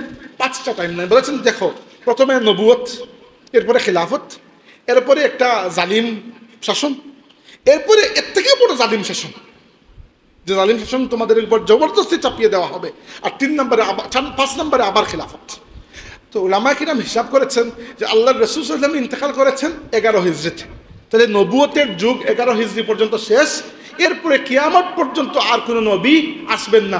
যে ব্যক্তি নিজেকে নবী দাবি করবে সে কাফির হয়ে যাবে, স্বাভাবিক বিষয়, এটা কোনো ডিবেটের বিষয় নয়। 2 নম্বরে খিলাফত। এই ব্যাপারে আল্লাহ নবী নিজে বলেছেন, আল খিলাফাতু বাদি 30 সানা। আমার পরে 30 বছর পর্যন্ত খিলাফত থাকবে। 30 বছর। এই 30 বছরের মধ্যে আমরা দেখি আল্লাহ রাসূলের পরে 5 জন মানুষ এসেছেন। আবু বকর সিদ্দিক রাদিয়াল্লাহু আনহু, উমর ইবনে খাত্তাব রাদিয়াল্লাহু আনহু, উসমান ইবনে আফফান রাদিয়াল্লাহু আনহু, আলী ইবনে আবি তালিব রাদিয়াল্লাহু আনহু। এই 4 জন যাদেরকে আমরা যাদের খেলাফতে রাশিদা বলি। আর এই সাথে আলী রাদিয়াল্লাহু আনহুর শাহাদাতের পরে 6 মাস পর্যন্ত আল্লাহর রাসূলের বড় নাতি আলী রাদিয়াল্লাহু আনহুর বড় ছেলে হাসান ইবনে আলী রাদিয়াল্লাহু আনহু খলিফা ছিলেন 6 মাস। এরপরে তিনি খিলাফত ছেড়ে দিয়েছেন মুআবিয়া রাদিয়াল্লাহু আনহুর হাতে, তিনি পরবর্তীতে চালিয়েছেন। তো আল্লাহর রাসূলের ইন্তেকাল হয়েছে 11 হিজরির রবিউল আউয়াল মাসে।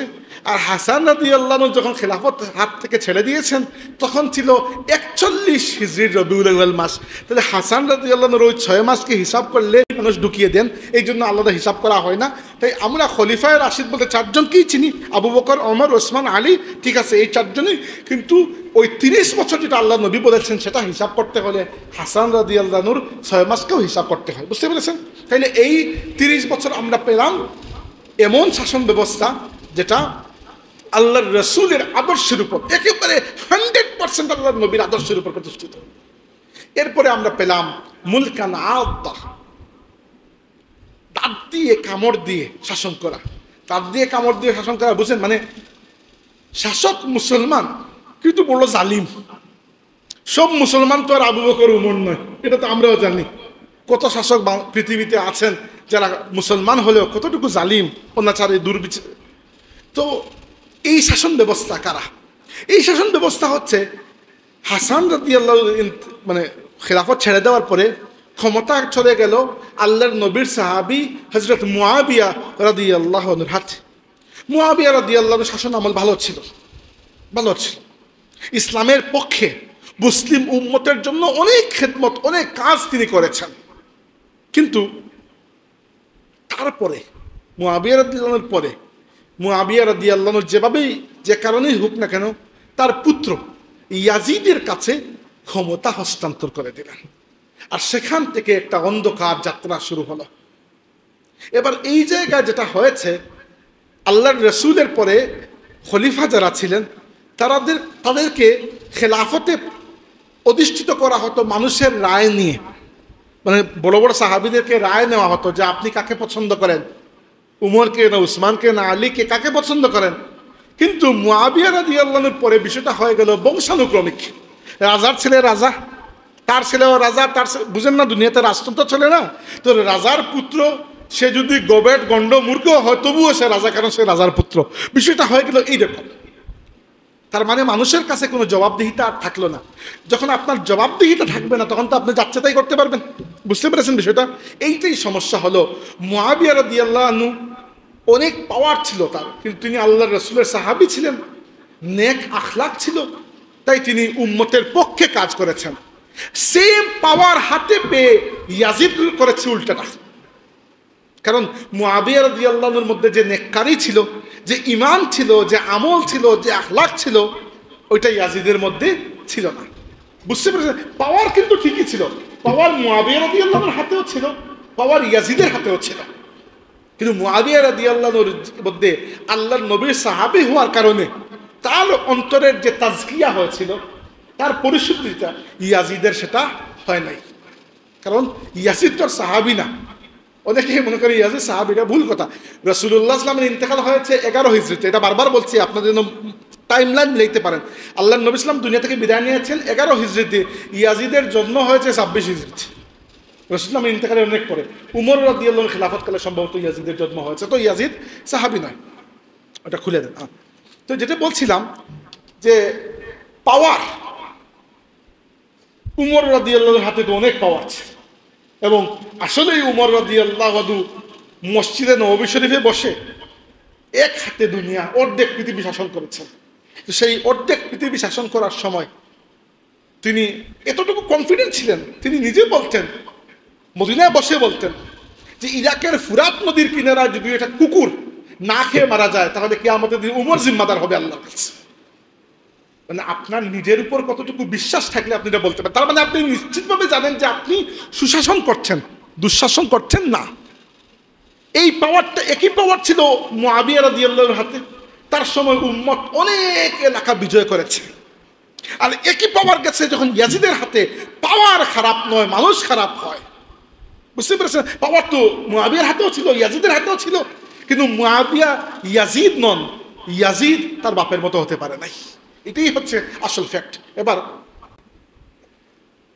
বিষয় যেটা হচ্ছে, ইয়াজিদকে শাসন ব্যবস্থায় অধিষ্ঠিত করা, এই বিষয়টা একটা রাজনৈতিকভাবে একটা বলা যায় অসুন্দর সিদ্ধান্ত ছিল। অর্থাৎ যারা এই সিদ্ধান্ত নিয়েছেন, এই সিদ্ধান্তটাকে আমি রাজনৈতিকভাবে সমর্থন করতে পারি না। কিছু না পারি না, কারণ মুআবিয়া রাদিয়াল্লাহু আনহুর হাতে হাসান রাদিয়াল্লাহু আনহু যখন ক্ষমতা ছেড়ে দেন যে ঠিক আছে আপনি উম্মতের বাদশাহ হবেন বা যেটাই হবেন, তো এটা চুক্তি হয়েছিল। সেই চুক্তির মধ্যে প্রথম শর্ত ছিল যে আপনি এবং আপনার পরবর্তীতে যারাই মুসলমানদের শাসন ব্যবস্থা গ্রহণ করবেন তারা আল্লাহর কিতাব, আল্লাহর রসুলের সুন্নত এবং খুলাফায়ে রাশিদিনের সুন্নতের উপর শাসন করতে হবে। প্রথম এইটাই হচ্ছে মূল। আসলে ইয়াজিদ ওই জায়গা থেকে সরে গিয়েছিল। 2 নম্বর হচ্ছে আপনি আপনার পরে কাউকে আপনার স্থলাভিষিক্ত করতে পারবেন না, উম্মত যাকে চাইবে সে স্থলাভিষিক্ত হবে। আর 3 নম্বর আরো 3-4 আরো কিছু ছিল, সেগুলা এখন বলার দরকার নাই। এগুলা ইবনু আব্দুল বার আল মালিকি রহমতুল্লাহ আলাইহি তার কিতাবের মধ্যে সবগুলো এনেছেন। তিনি হচ্ছেন মালিকি মাযহাবের অনেক বড় ইমাম এবং আমাদের ক্লাসিক্যাল যুগের একজন আলিমে দ্বীন। সাহাবায়ে কেরামের জীবনের উপর, সাহাবায়ে কেরামের জিন্দেগির উপর সবচেয়ে প্রসিদ্ধ যে 2টা কিতাব লেখা হয়েছে, একটা লিখেছেন ইমাম ইবনে হাজার আসকালানি, ওই কিতাবের নাম হচ্ছে আল ইসাবা ফি তাময়িজি সাহাবা। আর আরেকটা লিখেছেন ইমাম ইবনে আব্দুল বার, ওই কিতাবের নাম হচ্ছে আল ইস্তিআব ফি মারিফাতিল আসহাব। ওই আল ইস্তিআবের মধ্যে এই চুক্তিগুলোর বিষয়টা আছে, আমি পড়েছি। কোন এডিশনে বলতে পারবো না, ভুলে গেছি। তবে এই চুক্তিগুলো আছে, যে চুক্তিতে কী কী শর্ত ছিল, যাই হোক। তো এই শর্তগুলো মুআবিয়া রাদিয়াল্লাহু আনহু তিনি শাসন ব্যবস্থায় থাকতে থাকতে হাসান রাদিয়াল্লাহু আনহু ইন্তেকাল করেছেন। নাইলে হাসান রাদিয়াল্লাহু আনহু পরবর্তীতে আবার খলিফা হতেন, ইন্তেকাল করেছেন। এরপরে কি হয়েছে, মুআবিয়া রাদিয়াল্লাহু আনহু ইন্তেকাল করার আগে চিন্তা করেছেন যে আমার পরে কি শাসক হবেন, শাসক কে হবেন, এটা নিয়ে তো আগেই তো অনেক ঝগড়া চলেছিল আলী রাদিয়াল্লাহু আনহুর যুগে। আর আমি কোনো ঝগড়া চাই না, আমি কাউকে নিযুক্ত করে যাব। তো নিযুক্ত করার জন্য তখন কমপক্ষে 4 জন যোগ্য মানুষ ছিলেন, 4 জন কমপক্ষে, বা 5 জন। 5 জনের নাম আমি বলি। একজন হচ্ছেন আব্বাস রাদিয়াল্লাহু আনহুর ছেলে আব্দুল্লাহ ইবনে আব্বাস, একজন উমর রাদিয়াল্লাহু আনহুর ছেলে আব্দুল্লাহ ইবনে উমর, আরেকজন আলী রাদিয়াল্লাহু আনহুর ছেলে হুসাইন ইবনে আলী, আরেকজন জুবাইর রাদিয়াল্লাহু আনহুর ছেলে আব্দুল্লাহ ইবনে জুবাইর, আরেকজন আবু বকর রাদিয়াল্লাহু আনহুর ছেলে আব্দুর রহমান ইবনে আবু বকর। এরা কিন্তু আল্লাহর নবীর সময় কম বয়সে ছিলেন, কিন্তু যে সময়টার কথা আমি বলছি তখন তারা বয়স্ক মানুষ। এবং এই 5 জন কোন বাপের ছেলে তো বুঝতেই পারছেন। মানে আপনারা কি মনে করেন, আবু বকরের ছেলে, উমরের ছেলে, আলীর ছেলে, আব্বাসের ছেলে রাদিয়াল্লাহু আনহুম আজমাইন, জুবাইরের ছেলে। জুবাইরকে আল্লাহ নবী বলছেন যে জুবাইর আমার হাওয়ারি। হাওয়ারি মানে হচ্ছে যাকে বলে আমরা মুরিদ, ডিসাইপল। আল্লাহ নবী বলছে জুবাইর আমার সঙ্গী রাদিয়াল্লাহু আনহু। আর আবু বকর, ওমর, আলী কারা তো আপনি ভালো করে চিনেন, আব্বাস আল্লাহ নবীর চাচা রাদিয়াল্লাহু আনহুম আজমাইন। তো এদের সন্তানরা তখন জীবিত ছিলেন। মুআবিয়া রাদিয়াল্লাহু আনহু পরামর্শ করেছেন কিছু মানুষের সাথে, এরা বুদ্ধি দিয়েছে যে আপনার ছেলে ইয়াজিদকে নির্ধারণ করে ফেলে। এটা আমার মতে রাজনৈতিকভাবে একটা ভুল সিদ্ধান্ত ছিল। আমি মুআবিয়া রাদিয়াল্লাহুকে সম্মান করে, শ্রদ্ধা করে, তিনি আল্লাহ রাসূলের সাহাবী, তার ব্যাপারে কোনো সমালোচনা করা, কোনো কটু কথা বলা, এটা আহলে সুন্নতের আকীদার বাইরে। কিন্তু আমি এখন ধর্মীয় দৃষ্টিতে কথা বলছি না, বলছি রাজনৈতিক দৃষ্টিতে এটা ভুল সিদ্ধান্ত ছিল। যেভাবেই হোক না কেন হয়েছে, আমি এটাকে সমর্থন করছি না। কিন্তু হয়তো মুআবিয়া রাদিয়াল্লাহুর আশা ছিল যে ইয়াজিদ অন্ততপক্ষে মানুষের মতো আচরণ করবে। এবং মুআবিয়া রাদিয়াল্লাহু যতদিন বেঁচে ছিলেন, ইয়াজিদ কিন্তু এতটা খারাপ, তবে খারাপ সাইডটা দেখায় নাই। যখন সে ক্ষমতা পেয়েছে, মারাত্মক অবস্থা করেছে। ইয়াজিদের শাসন আমল সামান্য বলে শেষ করব। ইয়াজিদের শাসন আমল ছিল 3 বছর। ক বছর? 3 বছর। আপনারা নাম হয়তো শুনবেন, ইমাম ইবনুল জাউজি রাহমাতুল্লাহ আলাইহি, অনেক বড় একজন ইমাম ছিলেন হাদিসে। তিনি ইয়াজিদের 12টা ওয়াজিদ লিখেছেন, মানে ইয়াজিদের উপর তিনি বই লিখেছেন, ছোট্ট বই। আর রাদ্দু আলাল মুতাআসসিবিল আনিদ বইটার নাম। মানে ওই বইয়ে তিনি বলেছেন যে ইয়াজিদকে আমি গালি দিতে চাই, কিন্তু কারা আমাকে গালি দিতে নিষেধ করে, এদেরকে তিনি 2 হাত নিয়েছেন। ইয়াজিদকে গালি দিতে তুই আমাকে বাধা কেন দিবি? তো তিনি লিখেছেন যে ইয়াজিদের শাসন আমল ছিল কয় বছরের? 3 বছরের। তিনি বলেছেন শুধু হাতে গুনে যাও। প্রথম বছরে কারবালায় নবীর নাতি হোসেনকে শহীদ করা হয়েছে। 2 নম্বর বছর ইয়াজিদের বাহিনী মদিনা শরীফে হামলা করেছে, আল্লাহর রসুলের শহরকে, আল্লাহর রসুলের মসজিদ শরীফকে অপমান করেছে। 3 নম্বর বছর ইয়াজিদের বাহিনী মক্কা শরীফে হামলা করে কাবা শরীফে একটা দেওয়াল ভেঙে ফেলেছে। তো যে ব্যক্তির শাসন আমল 3 বছর, আর এই 3 বছরের মধ্যে এই 3টা ঘটনা ঘটল। এবার ইয়াজিদ যদি বলে যে আমি তো এগুলো নিজে ঘটাই নাই, তো নিজে ঘটায় না ঘটা কাহিনী তো সেম। তুমি যদি রাষ্ট্রের প্রধানমন্ত্রী হোক আর তোমার পুলিশ যদি 200 মানুষকে মেরে ফেল, তুমি বলে আমি তো জানি না, জানো না যে এটা তো ডাবল অপরাধ, জানো না কেন? উমর রাদিয়াল্লাহু আনহু যদি মদিনায় বসে বলতে পারেন যে ফুরাতের তীরে একটা কুকুর মারা গেলে আমি দায়ী, তুমি কেন ক্ষমতায় বসে? অনেকেই আজকাল ইয়াজিদকে বাঁচাইতে চান এই একটাই যুক্তি দিয়ে যে কারবালার ময়দানে তো ইয়াজিদ ছিল না, তো রাষ্ট্রপ্রধান কি যুদ্ধে যাবে নাকি নিজে? এটা কিন্তু বুকার মতো কথা না। রাষ্ট্রপ্রধান কি নিজে যুদ্ধ করতে যাবে? এটা তো ইয়াজিদ তো অর্ডার দেবে, আর তার সেনাবাহিনী সেই অর্ডার পালন করবে। এবার কাহিনী কি হয়েছে সংক্ষেপে বলে দিই। আব্দুল্লাহ ইবনে আব্বাস এবং আব্দুল্লাহ ইবনে উমর রাদিয়াল্লাহু আনহুমা তারা খুবই নন পলিটিক্যাল ছিলেন, আলিম এবং জাহিদ আবিদ টাইপের, সবসময় আল্লাহর ইবাদত বন্দেগী এগুলোতে তারা আরাম পেতেন। রাজনীতি সবার তো মেজাজে হয় না, তো এরা 2জন রাজনীতি থেকে এমনি আউট। আউট বলতে আমি ভদ্রতা করে বলছি, আউট বলতে তারা নিজেকে আউট করে নিয়েছেন, কিন্তু আমরা পলিটিক্সে আসবো না। ওকে, আবু বকর রাদিয়াল্লাহুর ছেলে আব্দুর রহমান ইবনে আবু বকর ততদিন ইন্তেকাল করেছেন। তাহলে মানে আমাদের 5 জন যোগ্য মানুষের মধ্যে 3 জন এমনিতেই নাই, একজন ইন্তেকাল করেছেন, 2 জন রাজনীতি থেকে নিজেকে সরিয়ে নিয়েছেন। এরা কখনো রাজনীতিতে ইন্টারেস্টেড ছিলেন না, এরা মূলত আলিম, ফকি, মুহাদ্দিস, মুজতাহিদ, মুজাদ্দিদ বলতে পারেন এদেরকে, মানে এই পর্যায়ের মানুষ ছিলেন তারা, এবং অবশ্যই জাহিদ, আবিদ, দরবেশ মানুষ। কিন্তু 2 জন মানুষ রাজনৈতিকভাবে অনেক অ্যাক্টিভ ছিলেন। একজন হচ্ছেন জুবায়ের রাদিয়াল্লাহুর ছেলে আব্দুল্লাহ ইবনে জুবায়ের, আরেকজন আলী রাদিয়াল্লাহুর ছেলে আল্লাহ রসুলের নাতি হুসাইন ইবনে আলী ইবনে আবু তালিব রাদিয়াল্লাহু আনহু।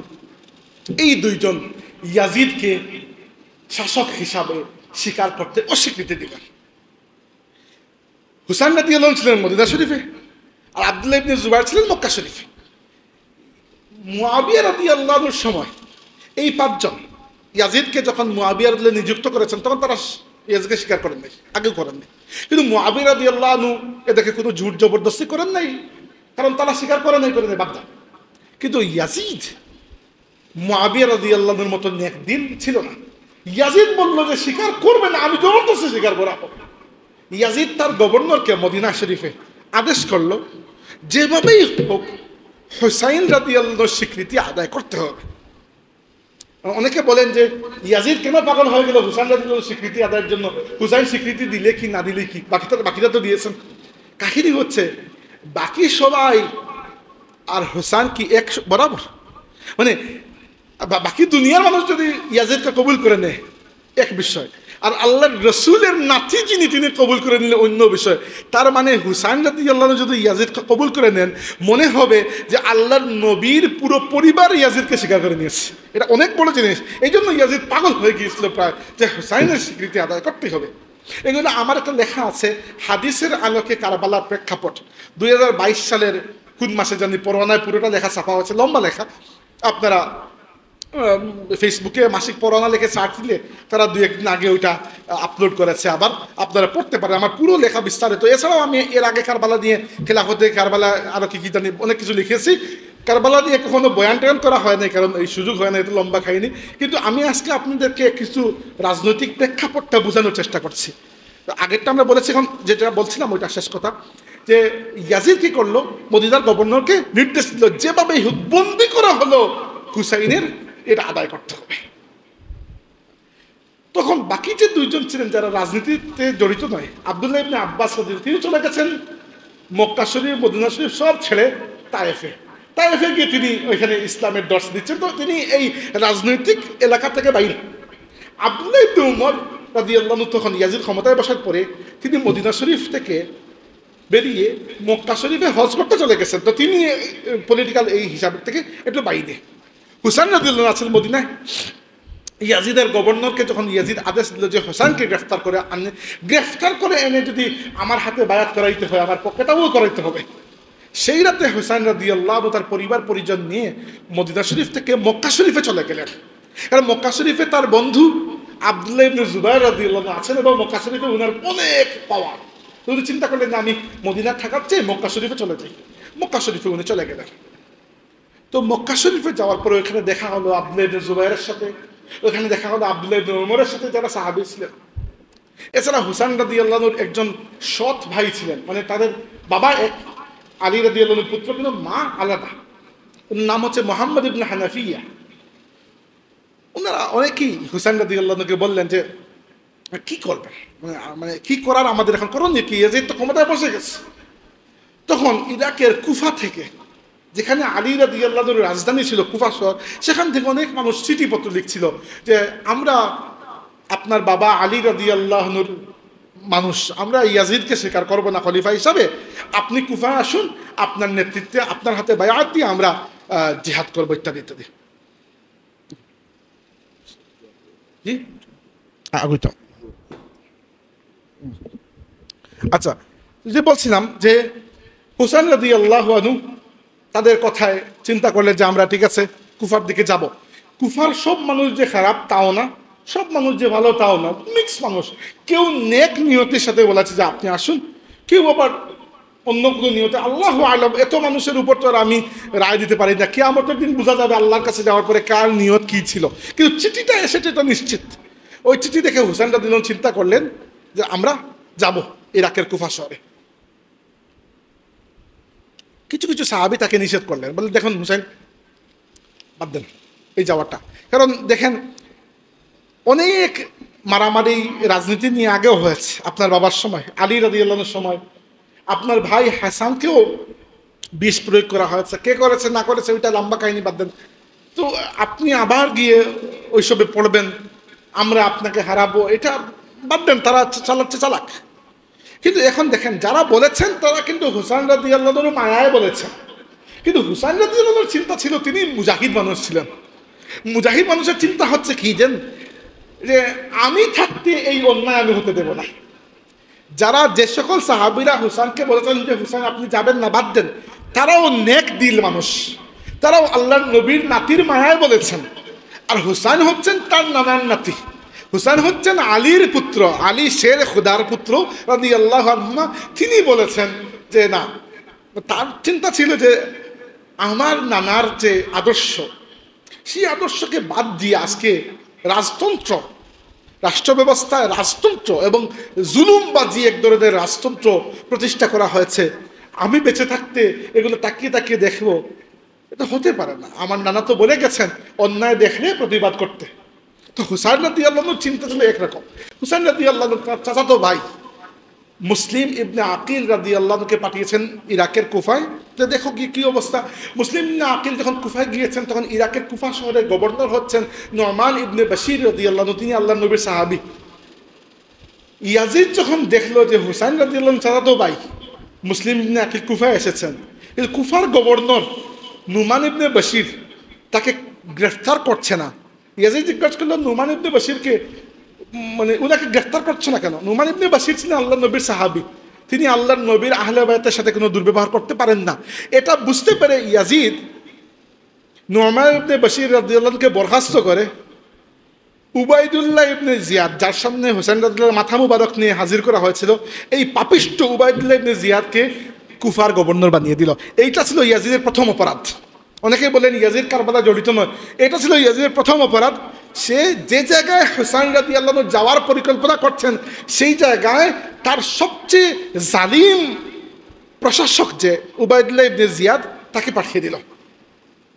এবার উবাইদুল্লাহ ইবনে জিয়াদ, আমি লম্বা ঘটনা আর বলছি না, মুসলিম ইবনে আকিল রাদিয়াল্লাহু আনহুকে গ্রেফতার করলো এবং নির্মমভাবে তাকে শহীদ করে ফেললো। কিন্তু তখন তো আর টেলিফোন ছিল না, এত জলদি এই সংবাদ পৌঁছানো তো সম্ভব নয়। আমি শেষ করে ফেলবো, আমার আরেক জায়গায় যেতে হবে আসরের সময়, ওই যে উপজেলায়, তো শেষ করে ফেলবো, লম্বা করবে না, 10 মিনিট 5 মিনিট। তো এবার ওই যে হুসাইন রাদিয়াল্লাহু আনহু এই খবর জানেন না। মুসলিম ইবনে আকিল রাদিয়াল্লাহু আনহু যখন কুফায় গিয়ে দেখেছেন যে কুফা তো ঠিক আছে, সুন্দর অবস্থা, তখন উনি হুসাইন রাদিয়াল্লাহু আনহুকে চিঠি দিয়েছেন যে আপনি চলে আসুন, কুফার অবস্থা ভালো। কিন্তু মুসলিম ইবনে আকিল যে এরপরে শহীদ হয়ে গেছেন, সেই ঘটনা হুসাইন রাদিয়াল্লাহু আনহুর কাছে তখন আসে নাই। হুসাইন রাদিয়াল্লাহু আনহু রানা দিয়ে দিয়েছেন। অনেক মানুষ বলেছেন যে হুসাইন আপনি যাবেন কিনা চিন্তা করেন। হুসাইন রাদিয়াল্লাহু বলেছেন ইন্নী আস্তাগফিরুকাল্লাহ, আমি ইস্তেখারা করেছি আল্লাহ, বাস খালাস, এবার বাঁচলে বাঁচলাম, মরলে মরলাম। দেখেন ভাই, নেক মানুষ, ভালো মানুষ, আলিম উলামা, ইবাদত গুজার অনেকেই হতে পারবেন, হুসাইন সবাই হতে পারেন না। হুসাইনের মতো চেতনা যেটা, এটা লাখো মানুষের মধ্যে একজনের হয়। হুসাইন রাদিয়াল্লাহু বলেছেন দেখেন, হয়তো আমি শহীদ হয়ে যেতে পারি, কিন্তু যেহেতু ইস্তেখারা করেছি, একটা ইঙ্গিত পেয়েছি আমি যাব, এরপরে একবার আগে একবার পিছিয়ে, একবার আগে একবার, এটা সাজে না আমার জন্য। তিনি প্রাণা দিয়ে দিয়েছেন এবং তিনি যুদ্ধ করতে যান নাই, কারণ যুদ্ধ করতে গেলে তার কেউ পরিবার পরিজন নিয়ে যায় না। তিনি পুরো পরিবার নিয়ে রওনা দিয়েছেন যে কুফায় যাব, সেখানে যাওয়ার পরে পরিস্থিতি বুঝবো, কি করা না করা পরে বিষয়টা পরে। তো তিনি রওনা দিয়েছেন। ইয়াজিদ সংবাদ পেয়েছে, তিনি আসছেন এবং সংবাদ পেয়ে 8,000 সৈন্যের একটা বাহিনী, মুসলিম বাহিনী, এরা যাচ্ছিল তুরস্কে যুদ্ধ করতে, তুরস্কের দায়লাম এলাকায়। এদেরকে ইয়াজিদ সংবাদ পাঠিয়েছে যে তুরস্ক ভুলে যাও, তোমরা পথ পাল্টে ইরাক এবং মদিনার মধ্যখানে যে কোনো জায়গায় হুসাইনকে পাবে, তাকে তোমরা এখানে আটকাতে হবে, হুসাইন যেন কুফায় আসতে না পারেন। এটাই হচ্ছে ইয়াজিদের প্ল্যান। এটা ইয়াজিদের 2 নম্বর অপরাধ। কারণ সে যদি কারবালায় জড়িত না হতো তাহলে শূন্য তো সে পাঠাইতো না, শূন্য তো আর নিজে নিজে আসতে পারবে না। বাংলাদেশের আর্মি, বাংলাদেশের প্রধানমন্ত্রী বা প্রেসিডেন্টের আদেশ ছাড়া গিয়ে কি মায়ানমারের সাথে যুদ্ধ করতে পারবে? সম্ভব আছে? সম্ভব না। তো এগুলা হচ্ছে মানুষের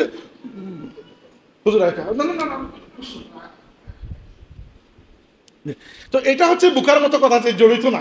জড়িত না হলে আপনি সেনাবাহিনী পাঠাইছেন কেন, তাই না? সেনাবাহিনী পাঠাইতে আপনি বলতে পারবেন না যে আমি জড়িত, জানতাম না। তো এই 8,000 সৈন্যের বাহিনী কোনো কোনো জায়গায় বলা হয়েছে আরও কম আছে, কম হলে কম, বেশি হলে বেশি। তো এরা রওনা দিয়েছেন এবং ইরাকের আগে, মানে ইরাকের মধ্যেই কুফার আগে কারবালা নামক প্রান্তর, কারবালা প্রান্তরটা ফুরাত নদীর কিনারে, ওইখানে ওই 8,000 সৈন্যের যে বাহিনী ওইটা হুসাইন রাদিয়াল্লাহুর পুরো গ্রুপকে আটকে দিয়েছে। হুসাইন রাদিয়াল্লাহুর গ্রুপে মানুষ ছিলেন ম্যাক্সিমাম পুরুষ নারী মিলিয়ে 150 জন। পুরুষের সংখ্যা 72-73 জন, মাত্র 73 জন ধরেন, বাকিটা নারী। মানে এরা তো যোদ্ধা নয়, কারণ 150 মানুষ নিয়ে তো কেউ যুদ্ধে যায় না, আর অর্ধেক নারী নিয়ে আপনি কিসের যুদ্ধ?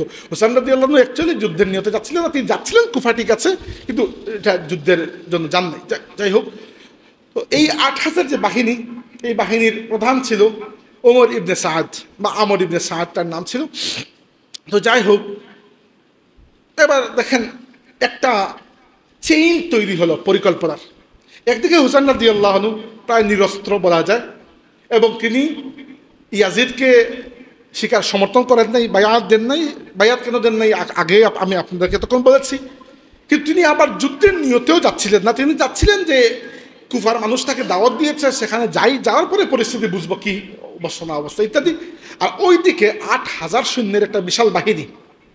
এই বাহিনীর কমান্ডার ওমর ইবনে সাদ অথবা আমর ইবনে সাদ, তার নাম দুইটাই পাওয়া যায়। এর উপরে এদেরকে ডিরেক্ট কমান্ড দিচ্ছে কুফার গভর্নর উবাইদুল্লাহ ইবনে জিয়াদ, আর উবাইদুল্লাহ ইবনে জিয়াদের উপরে আছে ইয়াজিদ। বুঝছেন এই পুরো চেইনটা। এরপরে ওই সময়টা হলো 10ই মুহররম, তাদেরকে আটকে দিয়েছে প্রায় 2-3 দিন আগে। 6ই মুহররম তাদেরকে আটকানো হয়েছে, তারা প্রায় 3 দিন 4 রাত এখানে ছিলেন। 10ই মুহররম ওই আশুরার দিনে, যে আশুরার অন্য কিছু তাৎপর্য আপনাদেরকে আমি আগে বলেছি, ওই আশুরার দিনে একটা অসম যুদ্ধ হয়। অসম কি জন্য বললাম? এক হাতে 8,000 আর এক হাতে 73 জন, কিসের যুদ্ধ? এটা তো অসম যুদ্ধ হয়েছে যুদ্ধ। এবং এই যুদ্ধের কমান্ডার মাঠে ছিলেন হুসাইন রাদিয়াল্লাহুর ভাই, অর্থাৎ সৎ ভাই আব্বাস ইবনে আলী, অর্থাৎ আলী রাদিয়াল্লাহুর পুত্র, কিন্তু not by Fatima but by other women. Fatima রাদিয়াল্লাহুর ইন্তেকালের পরে আলী রাদিয়াল্লাহু আরও বিয়ে করেছেন। তো ওই রকম কোনো একটা বিয়ের সন্তান হচ্ছেন আব্বাস ইবনে আলী রাদিয়াল্লাহু। উনিও তাবেঈ, অর্থাৎ উনি নবী সাল্লাল্লাহু আলাইহি ওয়াসাল্লামকে দেখেন নাই, সাহাবী নয়, কিন্তু উনি তাবেঈ, এবং উনি হুসাইন রাদিয়াল্লাহুর সাথে আসলে এই ভাইয়ের মতোই ছিলেন। মানে সৎ ভাই হলেও একেবারে আপন ভাইয়ের মতো হুসাইন রাদিয়াল্লাহুকে তিনি গার্ড করেছেন। এছাড়া আমি বলেছি কারবালায় শহীদদের মধ্যে আল্লাহ রাসূলের 4 জন সাহাবী ছিলেন, আহলে বাইতের প্রায় 19 জন মানুষ। তো এদের মধ্যে একমাত্র হুসাইন রাদিয়াল্লাহু 3 জন পুত্র ছিলেন। একজন নাম হচ্ছে আলী, আরেকজন নাম হচ্ছে আলী, আরেকজন নাম হচ্ছে, 3 জন নাম হচ্ছে আলী। তো বড়জনকে বলা হতো আলী আকবর, 2 নম্বর জনকে বলা হতো আলী জাইনুল আবিদিন, 3 নম্বর জনকে আলী আসগর। তো আলী জাইনুল আবিদিন, যিনি, যাকে আমরা জাইনুল আবিদিন নামে চিনি, ওনার নাম হচ্ছে আলী। উনি অসুস্থ ছিলেন, এই জন্য তিনি মাঠে যুদ্ধ করেন নাই, তাই তিনি শাহাদত বরণ করেন নাই। বাকি ওই ময়দানে কোনো পুরুষ আর বেঁচে ছিলেন না, সবাইকেই শহীদ করা হয়েছে এবং এখানেই দাফন করা হয়েছে। মোস্টলি হুসাইন রাদিয়াল্লাহুর দেহ মুবারকও এখানে দাফন করা হয়েছে, শুধু মাথা মুবারক কেটে কুফায় উবাইদুল্লাহ ইবনে জিয়াদের কাছে হাজির করা হয়েছে।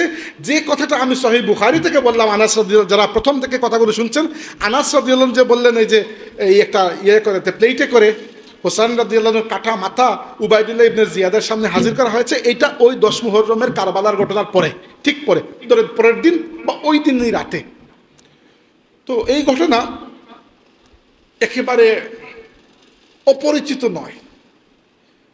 আল্লাহর নবী সাল্লাল্লাহু আলাইহি ওয়াসাল্লামও এই ঘটনা জানতেন, আলী রাদিয়াল্লাহু আনহু এই ঘটনা জানতেন। কিভাবে? মুসনাদে আহমদ কিতাবের মধ্যে একটা হাদিস রয়েছে, আলী রাদিয়াল্লাহু আনহু একবার সিফিনের যুদ্ধ থেকে ফিরে আসছেন, আসার পথে এক জায়গায় আসার পরে বললেন যে উসবুত ইয়া আবা আব্দুল্লাহ, হে আবু আব্দুল্লাহ, তুমি সাবিত থাকো, তুমি দৃঢ় থাকো। আবু আব্দুল্লাহ হচ্ছে হুসাইন রাদিয়াল্লাহুর উপনাম। আলী রাদিয়াল্লাহর সাথে যারা ছিলেন তারা জিজ্ঞেস করলেন যে আপনি কাকে কি বলতেছেন, এখানে তো আবু আব্দুল্লাহ কেউ নাই। তিনি বললেন, না, আমি হুসাইনকে ডাক দিয়ে বলছি যে যখন এই ময়দানে আসবে তখন যেন তুমি সাবিত থেকো, ইমানের উপর দৃঢ় থাকো। কি জন্য বলছেন? আলী রাদিয়াল্লাহু বললেন, একবার আমি আল্লাহর রাসূল সাল্লাল্লাহু আলাইহি ওয়াসাল্লামের ঘরে গেলাম, গিয়ে দেখি রাসূল সাল্লাল্লাহু আলাইহি ওয়াসাল্লামের চুক মুবারক দিয়ে পানি পড়ছে, দাঁড়িয়ে ভিজে যাচ্ছে। জিজ্ঞেস করলাম, ইয়া রাসূলুল্লাহ, কেউ কি আপনাকে কষ্ট দিয়েছে? আপনি কি জন্য কাঁদছেন? আল্লাহ নবী সাল্লাল্লাহু বললেন যে কিছুক্ষণ আগে জিবরাইল আমার কাছে এসেছিলেন এবং বললেন যে আমার উম্মতের কিছু মানুষ আমার বাচ্চা হুসাইনকে ফুরাতের কিনারায় জবাই করবে। এরপরে জিবরাইল সেই ফুরাতের কিনারার ওই মাটি একটা মুষ্টি এনে আমাকে দেখিয়েছেন, আর আমি আমার চোখের পানি ছেড়ে দিয়েছি। তো এই বিষয়টা, হুসাইন রাদিয়াল্লাহুর এই কুরবানির বিষয়টা, আল্লাহ তাবারাকা ওয়া তাআলা হুসাইন দুনিয়াতে থাকা অবস্থায় হুসাইনের বাবা এবং হুসাইনের নানা দুজনকেই আল্লাহ জানিয়ে দিয়েছিলেন। এবং হুসাইন রাদিয়াল্লাহুর শাহাদাত যেদিন হয়েছে সেই দিন দুইটা ঘটনা ঘটেছে। এগুলাও আমার ওই লেখায় পাবেন, হাদিসের আলোকে কারবালা প্রেক্ষাপট লেখা সার্চ দিলে আমার এই লেখাটা পেয়ে যাবেন। ওইটা অথেন্টিক হাদিসের আলোকে লেখা। এখানে আপনি পাবেন যে কারবালার ওই ঘটনা ঘটার পরে, তখন তার মোবাইল ফোন ছিল না, এত বড় ট্র্যাজেডি হয়ে গেছে কেউ জানতো না। ওই কারবালার ঘটনার সংবাদ মক্কা শরীফে এবং মদিনা শরীফে স্বয়ং আল্লাহর নবী সাল্লাল্লাহু আলাইহি ওয়াসাল্লাম পৌঁছে দিয়েছেন। কিভাবে? মক্কা শরীফে আব্বাস রাদিয়াল্লাহুর পুত্র আব্দুল্লাহ ইবনে আব্বাস রাদিয়াল্লাহু ছিলেন, তিনি আল্লাহর রাসূলকে স্বপ্নে দেখেছেন। আর মদিনা শরীফে ছিলেন আমাদের মা আল্লাহর রাসূলের স্ত্রী উম্মে সালামা রাদিয়াল্লাহু আনহা, তিনিও আল্লাহর নবীকে স্বপ্নে দেখেছেন। দুইজনই দেখেছেন একই সূরতে, আশবাসা আগবারা। আল্লাহ নবী সাল্লামের চুলগুলো একেবারে, আল্লাহ নবী সাল্লাম চুলগুলো সবসময় আছড়ে রাখতেন, ওই দিন আছড়ানো নয়, একেবারে উষ্ট চুল, আর চেহারাটা ধুলি চেহারার মধ্যে ধুলি লেগে আছে, আর হাতের মধ্যে একটা শিশির মধ্যে রক্ত। তখন দুইজন, একজন স্বপ্নে দেখেছেন মক্কা শরীফ থেকে, একজন স্বপ্নে দেখেছেন মদিনা শরীফ থেকে। তখন ধরেন দুপুরের সময়, আরবরা দুপুরে খাওয়ার পরে একটু সময় ঘুমায়, ওইটাকে বলা হয় কাইলুলা। কি জন্য? কারণ ওই সময় প্রচণ্ড গরম থেকে আরবে আপনি কোনো কাজ করতে পারবেন না, তো ওই সময় একটু ঘুমায়। ওই সময় স্বপ্নে দেখেছেন দুইজনই এবং জিজ্ঞেস করেছেন, ফিদাকা আবি ও উম্মি ইয়া রাসূলুল্লাহ, ইয়া রাসূলুল্লাহ, আমার মা বাবা আপনার জন্য কুরবান হয়ে যাক, আপনার হাতে এটা কি আর আপনার চেহারা এরকম কেন? আল্লাহ নবী সাল্লাল্লাহু বলেছেন, তোমরা কি জানো, মানে দুজনকে সেপারেটলি বলেছেন, তুমি কি জানো যে আমার বাচ্চা হুসাইনকে আজকে ফুরাতের ময়দানে শহীদ করা হয়েছে, আর আমি সকাল থেকে একটা শিশি হাতে নিয়ে তাদের রক্ত জমাচ্ছি। কি কষ্ট আল্লাহর রাসূলের ভেতরে ছিল, চিন্তা করতে পারেন। তো যাই হোক, উম্মে সালামা রাদিয়াল্লাহু আনহা চিৎকার দিয়ে ঘুম থেকে উঠেছেন এবং বলেছেন যে যারা হুসাইনকে শহীদ করেছে আল্লাহ তাদের ঘর এবং কবরকে যেন আগুন দিয়ে পরিপূর্ণ করে দেন। কারণ তিনি বদুয়া করেছেন, বদুয়া করার মতো বিষয়। আব্দুল্লাহ ইবনে আব্বাস রাদিয়াল্লাহু আনহু ওই ডেটটা লিখে রেখেছেন যে কোন ডেটে তিনি স্বপ্নে দেখলেন। পরবর্তীতে যখন তিনি সংবাদ পেয়েছেন তখন তিনি ডেট মিলিয়ে দেখেছেন যে এক্স্যাক্টলি ওই ডেটে, ওই টাইমে যখন তিনি আল্লাহ নবীকে স্বপ্নে দেখেছেন, ঠিক ওই মুহূর্তের আগে হুসাইন রাদিয়াল্লাহুকে শহীদ করা হয়েছে। আল্লাহ নবী সাল্লাল্লাহু নিজের বাচ্চা বলতে হুসাইন যদিও আল্লাহ নবীর নাতি, কিন্তু রাসূলুল্লাহ বলতেন এরা আমার বাচ্চা, তো সংবাদ পৌঁছে দিয়েছেন। এরপরে মক্কার মানুষ এবং মদিনা শরীফের মানুষ বিদ্রোহ করেছে ইয়াজিদের বিরুদ্ধে। যারা আগে নাম কাও আসছে, জবরদস্তি বায়াত তাদের কাছ থেকে নেওয়া হয়েছে, তারা বিদ্রোহ করেছেন। মক্কা শরীফে আপনারা নাম শুনেছেন একজন সাহাবী যাকে ফেরেশতারা গোসল দিয়েছেন, হানজালা রাদিয়াল্লাহু আনহু। হানজালা রাদিয়াল্লাহুর পুত্র আব্দুল্লাহ ইবনে হানজালা, মানে সাহাবীদের পুত্ররা তখন লিডার, সাহাবীরা তো দুনিয়া থেকে বিদায় নিয়েছেন। তো আব্দুল্লাহ ইবনে হানজালা রাদিয়াল্লাহু আনহুর নেতৃত্বে মদিনা শরীফে মানুষ বিদ্রোহ করেছে যে আমরা এই পাপিষ্ঠ ব্যক্তিকে আর মানতে চাই না। আর মক্কা শরীফে তো আব্দুল্লাহ ইবনে জুবায়ের তো আছেনই আছেন। তো পরের বছর কারবালায় ইয়াজিদের সেনাপ্রধান যে ছিল উবাইদুল্লাহ ইবনে জিয়াদ ছিল কুফার গভর্নর, আর সেনাপ্রধান ছিল আমর ইবনে সাদ। আর হুসাইন রাদিয়াল্লাহু আনহুকে এক্স্যাক্টলি শহীদ যে ব্যক্তি করেছে তার নাম ছিল শিমর ইবনে জুল জাওশান। শিমর নামটা একটু ডিফারেন্ট, একটু ফার্সি টাইপের নাম, শিমর ইবনে জুল জাওশান। আর আরেকটা ব্যক্তি ছিল সিনান ইবনে আনাস, আরও কি জানি নাম দিয়ে কী করবেন, মানে শহীদ করা হয়েছে।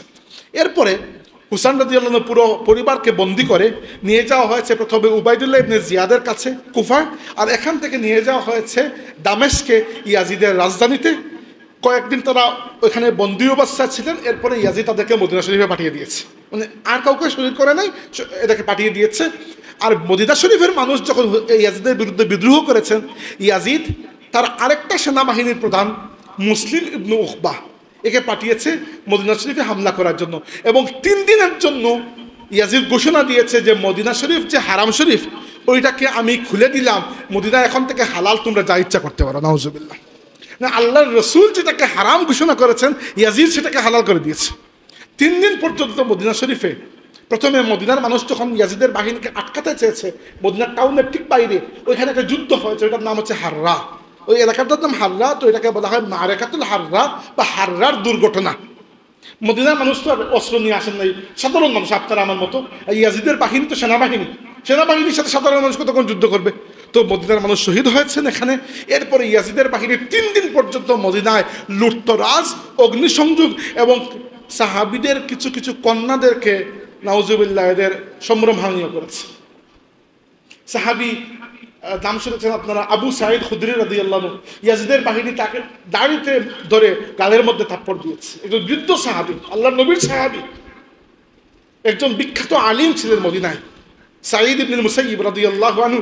তিনি দৌড়ে গিয়ে আল্লাহ রাসূলের রওজা শরীফের চিপার মধ্যে লুকিয়ে পড়েছিলেন। 3 দিন পর্যন্ত ওই জায়গায় উপস্থিত ছিলেন এবং তিনি বলেছেন যে 3 দিনের মধ্যে নামাজ পড়তে আমার অসুবিধা হয় নাই। প্রত্যেক নামাজের ওয়াক্তে আমি শুনতাম আল্লাহ রাসূলের কবর শরীফ থেকে আজানের আওয়াজ আসছে। তো এরকম অনেক ঘটনা। ইয়াজিদের বাহিনী আল্লাহ রসুলের রওজা পাকের জালি মুবারকের মধ্যে তাদের ঘোড়াগুলো বেঁধে রেখেছিল, মানে অসম্মান করতে গিয়ে ঘোড়াগুলো বেঁধে, মানে যার পরনাই অসম্মান করেছে 3 দিন। এরপরে ইয়াজিদের বাহিনী শুনলো যে মদিনা শরীফে, মক্কা শরীফের মানুষও বিদ্রোহ করেছে। তো মক্কা শরীফের মানুষকে সাইজ করার জন্য, মানে তার ভাষায়, সে আবার ওই মুসলিম ইবনে উকবার নেতৃত্বে আরেকটা বাহিনী পাঠালো। এরা গিয়ে মক্কা শরীফে প্রচণ্ড প্রতিরোধের সম্মুখীন হলো। কারণ কি, মদিনা শরীফের মানুষ ছিলেন নিরস্ত্র, মক্কা শরীফে ছিলেন আব্দুল্লাহ ইবনে জুবায়ের, তিনি অনেক বলশালী ছিলেন, অনেক মুজাহিদ মানুষ, তো তার তো পুরো ফোর্স আছে। তারা কিন্তু ইয়াজিদের বাহিনীকে মক্কা শরীফের ভেতরে ঢুকতে দেন নাই, ভেতর থেকে তারা প্রতিহত করেছেন, ওরা বার থেকে প্রতিহত করেছে। তো ইয়াজিদের বাহিনী যখন অনবরত আব্দুল্লাহ ইবনে জুবায়েরকে এবং তার বাহিনীকে নিরস্ত্র করার জন্য, পরাজিত করার জন্য, মিনজানিক বলে এক ধরনের ছোট ছোট কামান কি ধরেন একটা পটাতন আছে, এই পটাতনের মধ্যে একটা হ্যান্ডেল আছে এরকম, এই হ্যান্ডেলটা ওদিকে বেঁধে ওইখানে একটা পাথর রেখে দিত, আর ওই বাদনটা কাটলেই ওই পাথরটা গিয়ে এরকম ছুঁড়ে ফেলতো। তো এটাকে মিনজানিক বলা হয়। ওই রকম ছোটো ছোটো ক্যানন দিয়ে তারা আব্দুল্লাহ ইবনে জুবায়ের রাদিয়াল্লাহু আনহুর বাহিনীর উপর হামলা করলো এবং এইরকম একটা পাথরের গুলা গিয়ে পড়লো কাবা শরীফের দেয়ালে। কাবা শরীফের দেয়ালের একটা অংশ ভেঙে পড়লো এবং কাবা শরীফের গিলাফের মধ্যে আগুন ধরে গেল। মানে ইয়াজিদের বাহিনী হেন কোনো কাজ নাই, করে না। আর ওই সময় খবর আসলো ইয়াজিদ দুনিয়া থেকে আউট হয়ে গেছে, মারা গেছে, এমনি নর্মালি অসুস্থ হয়ে মারা গেছে। আর তার বাহিনী আর সাহস রাখতে পারলো না, তারা ফিরে গেল। মানে আব্দুল্লাহ মদিনার মানুষকে তারা পরাজিত করতে বা পরাহত করতে পারলো, মক্কা শরীফের বাহিনীকে কিছু করতে পারে নাই। মক্কা শরীফের পরবর্তী 9 বছর পর্যন্ত আব্দুল্লাহ ইবনে জুবায়ের খলিফা ছিলেন, এরা নড়াইতে পারে নাই। তো যাই হোক, এই ছিল ইয়াজিদের একটা কারনামা, তার উত্থান এবং তার 3 বছরের শাসনামল। তো আমিও ইবনুল জাওজি রাহমাতুল্লাহি আলাইহির ভাষায় বলতে চাই, তিনি বলেছেন যারা ইয়াজিদের গুণগান করে তাদেরকে জিজ্ঞেস করবেন যে সেই ব্যক্তির সম্পর্কে তোমার কি মতামত, নাম বলবেন না, বলবে সেই ব্যক্তির সম্পর্কে তোমার কি মতামত যে 3 বছর শাসন করেছে। প্রথম বছর আল্লাহর নবীর পরিবারকে শহীদ করা হয়েছে, 2 নম্বর বছর মদিনা শরীফে আক্রমণ, 3 নম্বর বছর মক্কা শরীফে আক্রমণ। তো তুমি যেই হো না কেন, ভালো মানুষ তো নয়, এটা নিশ্চিত, তাই না? এটা ইয়াজিদ করুক আর অন্য যেই করুক না কেন, এটা ভালো শাসক নয়। এবং ইয়াজিদ তো ভালো শাসক তো নয়, বরং সিয়ারু আলামিন নুবালা কিতাবের মধ্যে ইমাম সিয়ারু আলামিন নুবালার লেখককে নাম ভুলে গেছে, আচ্ছা, লিখেছেন যে ইয়াজিদের মধ্যে অনেক বদ বৈশিষ্ট্য ছিল। এর মধ্যে একটা ছিল, যে এগুলো বলার দরকার নেই, কারণ ইয়াজিদ ভালো মানুষ কি খারাপ মানুষ এটা দিয়ে আমার কিছু যায় আসে না। আমার যায় আসে সে অ্যাকচুয়ালি শাসক হওয়ার পরে কি করেছে। সে যদি ব্যক্তিগতভাবে বেনামাজিও হয়ে যায়, শাসন কাজ যদি ভালো মতো করে, বাকিটা তার হিসাব থেকে আল্লাহর কাছে গিয়ে দেবে। কিন্তু শাসন ব্যবস্থায় সে যদি তাহাজ্জুদ গুজারও হয়, আর শাসন ব্যবস্থায় বসে যদি সে নবীনকে শহীদ করে ফেলে, ওইরকম তাহাজ্জুদ গুজার তৈরি করে ওটা কি, তাই না? তো বিষয়টা হচ্ছে কারবালার ঘটনা এত হৃদয় বিদারক কেন? মূলত 2টা কারণে। প্রথম কারণ যেটা বলেছিলাম আপনাদেরকে, যে আল্লাহর রাসূল সাল্লাল্লাহু আলাইহি ওয়াসাল্লাম 50 বছর আগে বলে গেছেন যে উযাক্কিরুকুমুল্লাহ ফি আহলি বাইতি, আমার পরিবারের ব্যাপারে তোমাদেরকে আমি আল্লাহর কথা স্মরণ করিয়ে দিচ্ছি, খেয়াল রাখবে আমার পরিবারের ব্যাপারে। আর আল্লাহ রসুলের ইন্তেকালের মাত্র 50 বছর পরে উম্মত এইরকম একটা নিমক হারামি করলো যে এই উম্মতের নামদারি কিছু মানুষ আল্লাহ রসুলের পরিবারের প্রায় 19 জন সদস্য সহ 72 জন মানুষকে কারবালার ময়দানে নির্মমভাবে শহীদ করলেন। আর এরপরে মদিনা শরীফে হামলা, এরপরে মক্কা শরীফে হামলা, এগুলো তো আছেই। এবং মদিনা শরীফে হামলা এটা এত ভিন্ন বিষয়। আল্লাহ নবী সাল্লাল্লাহু আলাইহি ওয়াসাল্লাম বলেছেন, মান আরাদা আহলাল মদিনাতা বিসুইন আযাবাহুল্লাহু কামা ইয়াযুবুল মিলহি ফিল মা। যে ব্যক্তি মদিনার সাথে বা মদিনার মানুষের সাথে খারাপ আচরণ করার ইচ্ছা পোষণ করলো, আচরণ করা লাগবে না, খালি যদি মনের মধ্যে নিয়ত করেন যে মদিনার সাথে আমি একটা বা মদিনার মানুষের সাথে আমি একটা দুর্ব্যবহার করব, আল্লাহ ওই ব্যক্তিকে জাহান্নামের আগুনে এমনভাবে পুড়ে গলিয়ে ফেলবেন যেভাবে লবণ পানির মধ্যে গলে যায়। তো ইয়াজিদ যে বা ইয়াজিদের পুরো এই বাহিনী যে জাহান্নামী হওয়ার জন্য তো এই হাদিস যথেষ্ট। তো যাই হোক, হুসাইন রাদিয়াল্লাহুর এই আত্মত্যাগ থেকে আমরা যেটা শিখলাম দুইটা জিনিস। একটা হচ্ছে এই দিন ত্যাগ এবং কুরবানির দিন। এই দিনের কুরবানি শুরু হয়েছিল, এই ইসলামের কুরবানি শুরু হয়েছিল পিতা ইব্রাহিম আর পুত্র ইসমাইলের মাধ্যমে। হ্যাঁ, পিতা ইব্রাহিম তার পুত্র ইসমাইলকে কুরবানি করা লাগে নাই, আল্লাহ রাব্বুল আলামিন কুরবানি ছাড়াই কুরবানিকে কবুল করে নিয়েছেন। 2 নম্বর কুরবানি আল্লাহর নবীর দাদা আব্দুল মুত্তালিব আল্লাহর কাছে ওয়াদা করেছেন, আল্লাহ জমজমের কূপটা হারিয়ে গেছে, ওইটা যদি আমি পেয়ে যাই তুমি আমাকে খুঁজ দিয়ে দাও, আমার সবচেয়ে প্রিয় সম্পদ তোমার রাস্তায় কোরবানি করব। যখন আল্লাহ স্বপ্নে ওইটা দেখিয়ে দিলেন ওই জমজমের কূপটা, তখন তিনি তার প্রিয় পুত্র আব্দুল্লাহকে, আল্লাহ রসুলের বাবা আব্দুল্লাহকে কুরবানি করার ইচ্ছা পোষণ করলেন, কারণ তার সবচেয়ে প্রিয় ছিলেন তার পুত্র আব্দুল্লাহ। মক্কার মানুষ বললেন যে আমাদের ভাই আব্দুল্লাহকে আমরা কুরবানি হতে দেব না, এর পরিবর্তে আমরা 100 উট আল্লাহর রাস্তায় ফিদিয়া দিয়ে দিচ্ছি। তো আব্দুল্লাহকেও আল্লাহ রাব্বুল আলামিন 100 উটের বিনিময়ে কুরবানি থেকে বাঁচিয়ে নিলেন। কিন্তু 3 নম্বর কুরবানি দিয়েছেন হুসাইন রাদিয়াল্লাহু আনহু। ওইখানে আর আল্লাহ রাব্বুল আলামিন তাকে আর রক্ষা করেন নাই, শহীদ হতে দিয়েছেন। এটা বুঝিয়েছেন যে এই দিন শুধুমাত্র মিষ্টি মিষ্টি কথার উপর নয়, যতটুকু দাওয়াত অতটুকু জিহাদের উপর এই দিন দাঁড়িয়ে আছে। আর 3 নম্বর বিষয় হচ্ছে 2 নম্বর, দুইটা শিক্ষা, একটা বললাম এটা। 2 নম্বর শিক্ষা হচ্ছে আল্লাহর নবী সাল্লাল্লাহু আলাইহি ওয়াসাল্লাম কি বলেছিলেন বিদায় হজের খুতবায়, দুইটা জিনিস রেখে যাচ্ছে, আল্লাহর কিতাব এবং আল্লাহর নবীর সুন্নত। একই কথা কে বলেছেন? হাসান রাদিয়াল্লাহু আনহু বলেছেন তার চুক্তির মধ্যে, যখন তিনি মুআবিয়া রাদিয়াল্লাহু আনহুর হাতে খেলাফতের দায়িত্ব দিয়েছেন, যে শাসন ব্যবস্থা চলবে আল্লাহর কিতাব, আল্লাহর নবীর সুন্নত, খুলাফায়ে রাশিদের সুন্নতের উপর।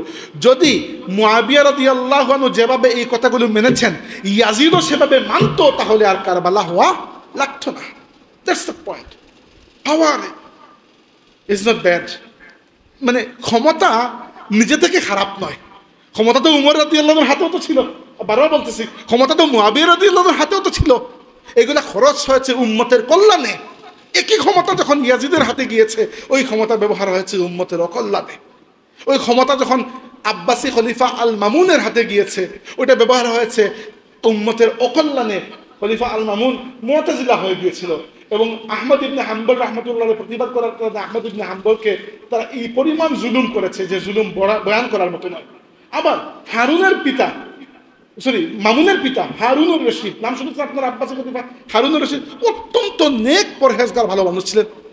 এই উমাইয়া বংশে যেভাবে ইয়াজিদ ছিল, সেভাবে উমর ইবনে আব্দুল আজিজও তো ছিলেন রাদিয়াল্লাহু আনহু। তাকে উম্মতের প্রথম মুজাদ্দিদ বলা হয়।